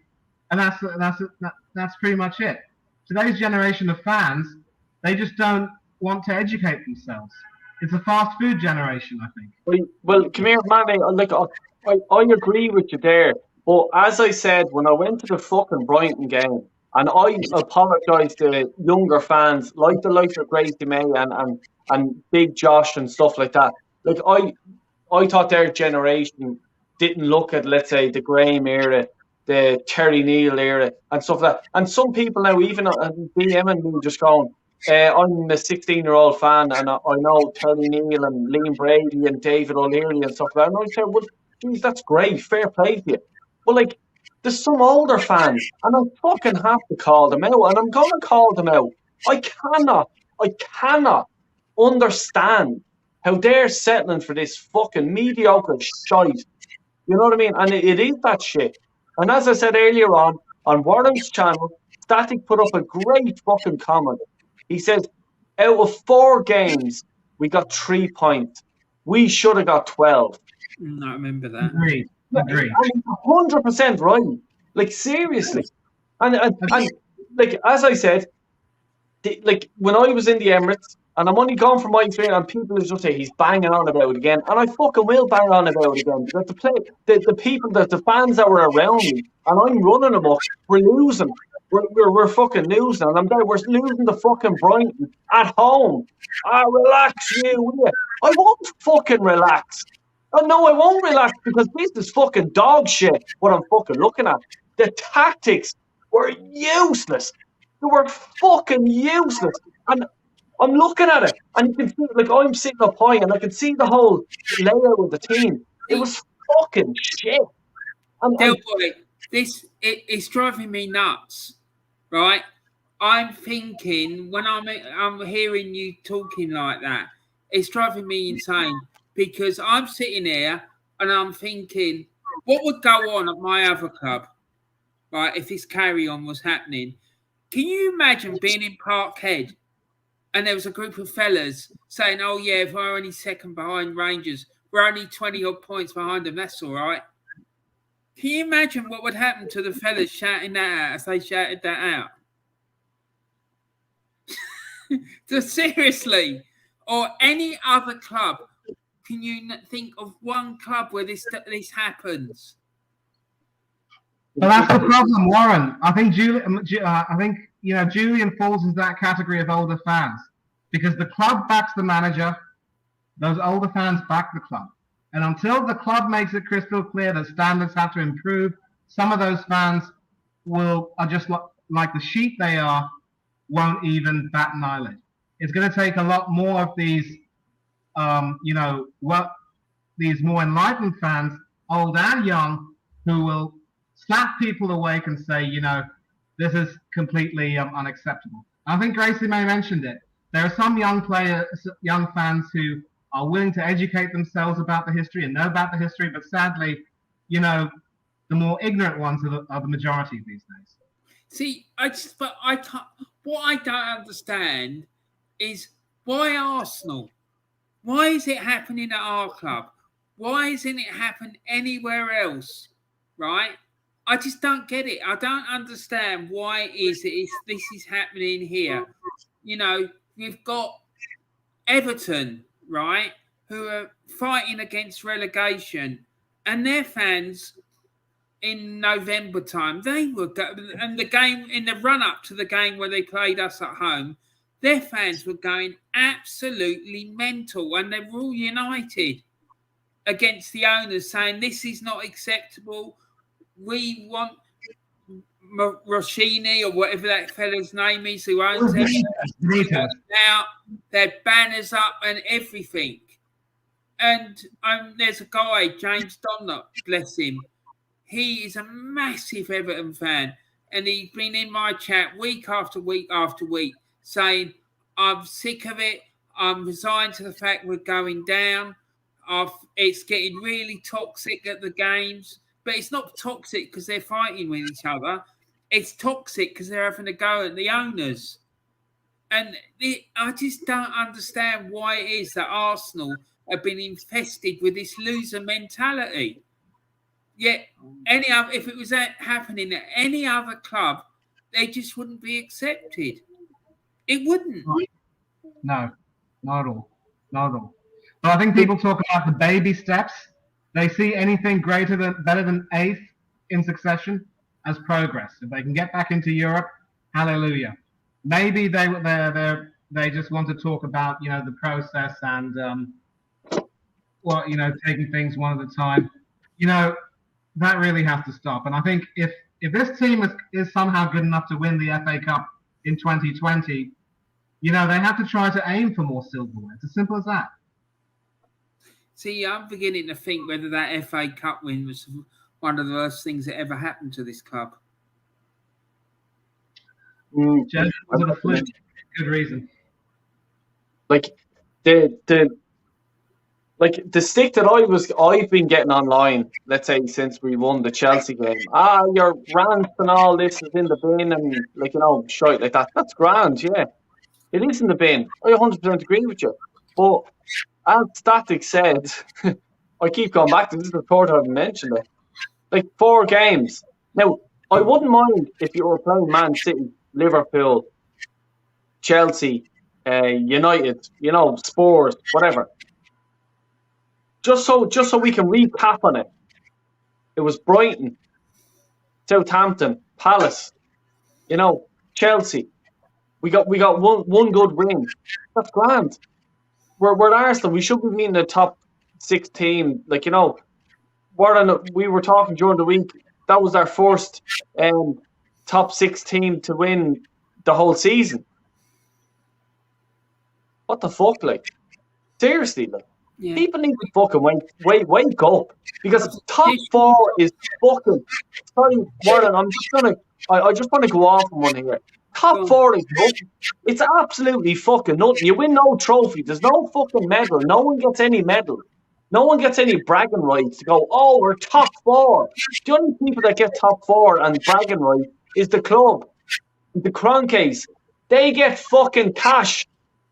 Yeah, that's what they get. They get fucking loads of money. Because what they'll be able to do is bring out a 4th fucking away jersey or a fucking whatever. Ian Wright's going to be lovely. Yes, happy days. I can wheel out the merch.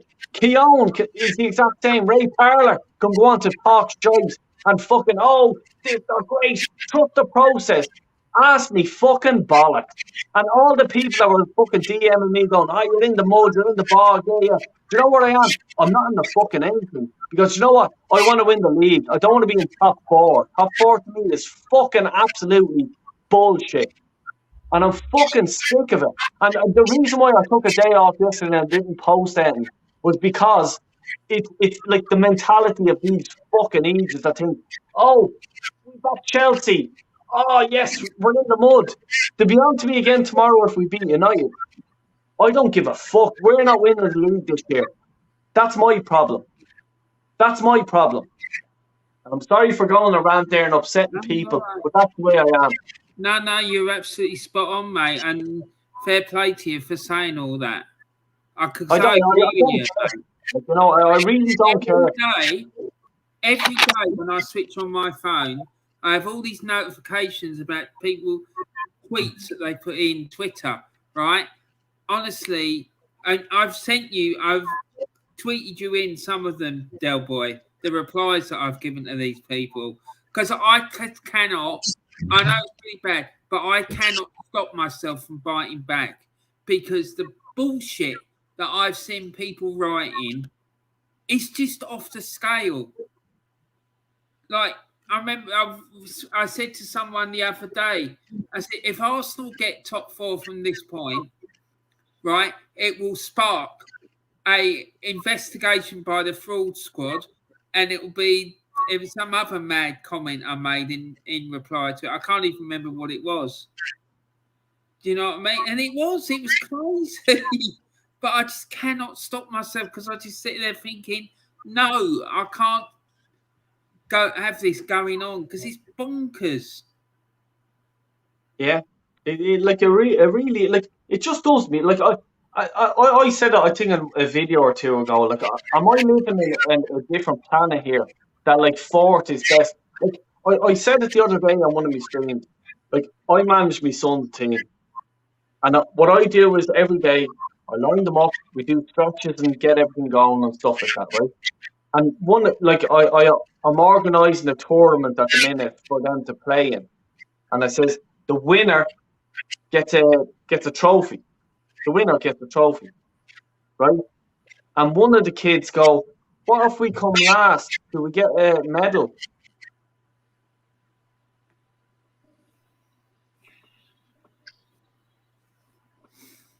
So this is what I done. Are you for real? So if we come last, we get a medal. I says, no. We won't get any medal. I says, what we will get is extra training. And I says, we'll be doing laps and laps and laps and laps and laps of the field. And because he goes, why? And I said, because we are the worst team in the league, the worst team in the tournament. Like, why would you get a trophy for that? And I said it to his mom and dad, and I said, I just want you to know, I says, we're going into a tournament, and he says, do we get a medal? And I says, the parents that deal, like, you know, that I look at, like, their kids and stuff like that I manage, they know the way I am. I just look at winning. And I told them in 2 years' time, we're winning the league. That's my aim.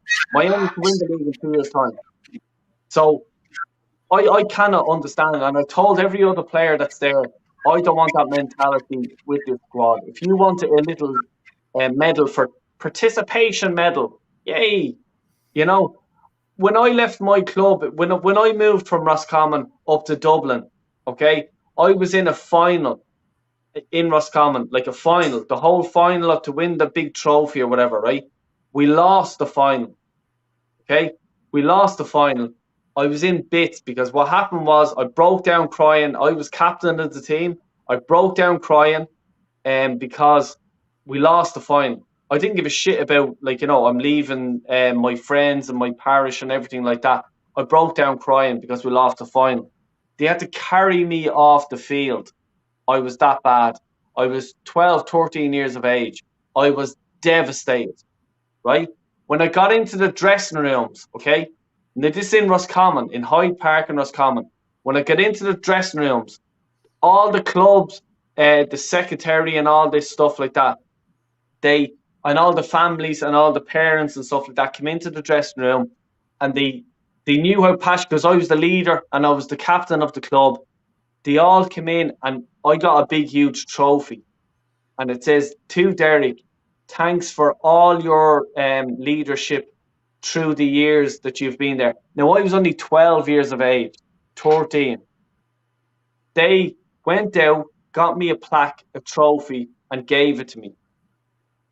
And I really appreciated that. I really did.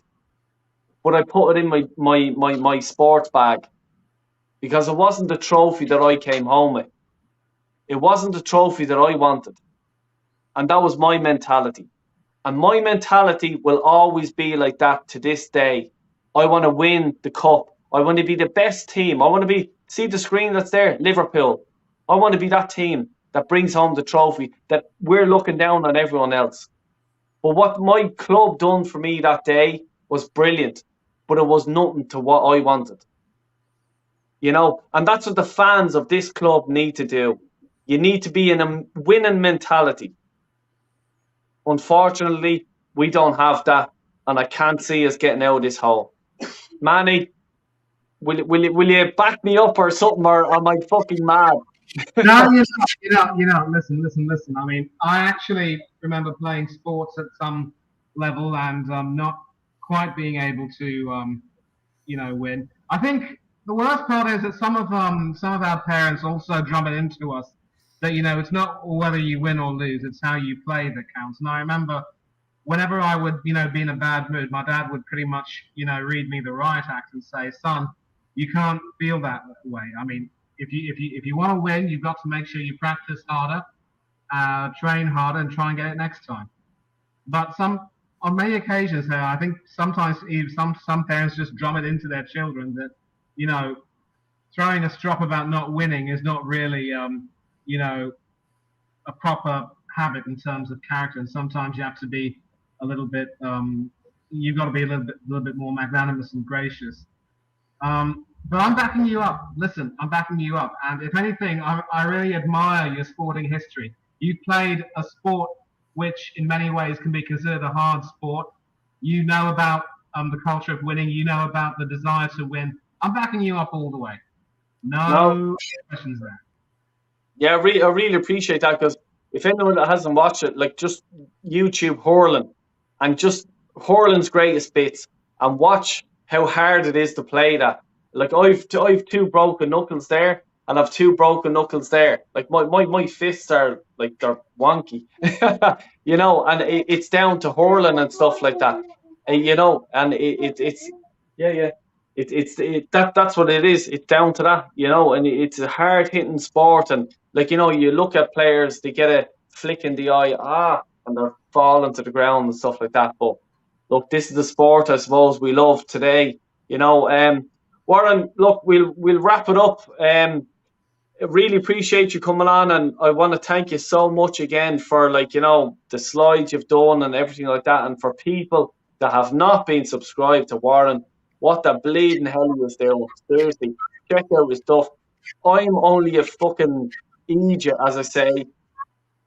Warren has all these slides, everything up like that, and giving you facts and probably trying to remember remember your brain and stuff like that, what way things happen, But big up to you, Warren, and thanks a million for doing this all the time, every Friday night. We do this every Friday night, get the legends on. Warren, give a big shout out to your channel and what you have coming up and stuff like that, and any final last words, actually. Well, my channel is called Warren's Team Talk. I talk about Arsenal, and also I talk about football in general. Tomorrow, from 2:40 in the afternoon, I'm doing a Matchday live show. So basically, I'll be following all the action in the 3 o'clock kickoffs in the Premier League. So come and join me for that. It's usually a good bit of entertainment, a good bit of fun, good bit of banter. And then on Monday, I've got your good self coming on. It's Monday, isn't it? Tuesday, I think it is. Yeah, Tuesday. Del Boy's coming on. We're going to have a chat about his life as a football fan, so that'll be cool. And so I try and post on a regular basis. And final thoughts. This season was mad. We haven't finished yet, guys. Next Friday, we're going to be looking at all the cup competitions that we were in. and that's a fantastic story as well. Great memories, great players, and yeah, we just fell short at the final hurdle. But the team was much better than the one we got now. That's all I'm going to say. So yeah, and thanks very much for having me on, Del Boy. It's great talking to you, Manny. I really enjoyed it, and I say so. Thank you. And I just want to say, Arteta out. It has to be all day, every day. Manny, I'll go to you now next, mate. Just go ahead. First of all, let me say thanks, Del, for having me on. I mean, I wasn't even expected to be on. I wanted to make sure that, I was more of a passive observer. I'd like to think I contributed some, waffle to this talk, but I'm happy to have been called on, and it's always a pleasure to be in the company of you, Warren and Jez. And as for my final thoughts, every single person who's gassing up Arteta and this season right now should take a look at this season. You finished fourth in the league, and yet the two teams below you, Nottingham Forest and Wolverhampton Wanderers, they qualify for Europe and you don't, all because of the technicalities of them winning trophies. Winning trophies is the be-all and end-all, and fourth place simply isn't good enough. And the team in 1980, they thrashed Brighton home and away. They did the double over Tottenham, and it still wasn't good enough. So that has to be kept in perspective. Arteta fans need to get a little bit of perspective. They must learn their history. They must make sure that the lessons that that have been taught in earlier seasons gone by must be heeded. It's as simple as that. These fans have got a lot to learn and a lot wish to answer. Yeah. Like the two of you, I can't actually disagree with anything you guys say there. I suppose, look, it's my channel, my stream, and I'll have the last word, okay? I really do appreciate every person that has been on tonight. Warren, as I said, thanks a million for doing all these slides. This Friday night show cannot happen without Warren, just so you know that. And his link is in the description. Please subscribe to him, okay? And you won't be disappointed. I watch all of his stuff. It's fucking brilliant. Jez is the exact same. History of Arsenal. Learn your club. Like, seriously, if you're a young person, even a fucking old person, I'm going after the old people. I'm going after them. You know what I mean? Learn your bleeding club. Like, educate yourself. Look, fourth in the league there. You know what I mean? And Terry Neal gets sacked. Whereas Arteta's going to fucking get a fucking statue outside the stadium. You know, Manny, it's absolutely been a pleasure having you on, because the education and the knowledge that you have is unbelievable, and I really do appreciate you coming on. And Darren and Niall and everyone else, Craig and Static and Gracie May, everyone that's been in the chat, we can't do this without you guys. I suppose, look, my final word is, I actually, before I go and give my final word, I just want to give Warren and Manny prediction scores tomorrow, if you don't mind. Manny, I'll go to you first. Arsenal, Manchester United, 1-1 draw. Okay. Warren? Exactly the same. That's what I think too. 1-1 draw. Right, okay. I'm going to go... I'm going to go 1-1. I'm going to go 1-1. I'll go with that. All the way down. I love it. More importantly, what about Spurs? What do you think Spurs will do?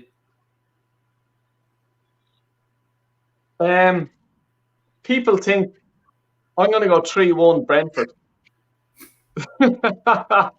No. For me, it'll be a 2-0 win, or maybe a 3-1 win for Tottenham. Conte's going to have them well drilled. Simple as that. I suppose I'm thinking with my heart there, or Julian's in the earpiece here. It would be nice if Eriksen scored, though. That would be wonderful. Yeah. It'd be great if they score first. I think we could get a result. I think we could probably get a draw or something like that. But look, Neal, as I say, I'm not interested in top four. Look, just looking at that season, you know what I mean, really gets in my head now going, my God, we stacked Neal for finishing in the top 4. But yeah, Arteta will get a statue outside the fucking ground. What I'm going to do, Del Boy, tomorrow sometime, I'm going to send you the slides. Yeah. So you can have a read through before we do it next Friday. Yeah, cool, yeah. Yeah? 100%. Yeah, look, I'm just want to read out Diego's there. Dan says 1-1. Brighton, Tottenham. Diego, big up Diego. Thanks a million. Sorry lads, I think it will be 2-1 to Man United. I believe Cristiano will start. If Ronaldo starts, United will beat us 100%. 100%, because he's going to be. Imagine how fired up he's going to be. He's going to want to do it for his baby boy, isn't he? Yeah, he'll destroy them, and I think all the team as well will be well up for it as well. Like, you know what I mean, for Ronaldo, and rightly so. Yeah, look, as I say to everyone, we're gonna wrap it up there. Thanks a million for everyone who's tuned in and liked and subscribed and shared and all that stuff, and really do appreciate it. We're on the road. Here's my bus, my Arsenal bus. Did I ever show you, Warren? My Arsenal bus. Arteta's at the wheel. Watch out! He's coming for you, bum. You need to get a little Lego head man, mate. And on that note, we'll leave it there. Thanks a million, everyone. Really appreciate it. And please do like, subscribe, and share. And to Warren and Jez's channel. And Manny, big up to you. You'll be back on next week if you want. Please do come along. And make sure everyone you subscribe to Del Boy as well. Please. Yeah. Don't mind my bleeding channel. Subscribe to the boys. Absolutely. Thanks, guys. Thank you. Good night. Thanks.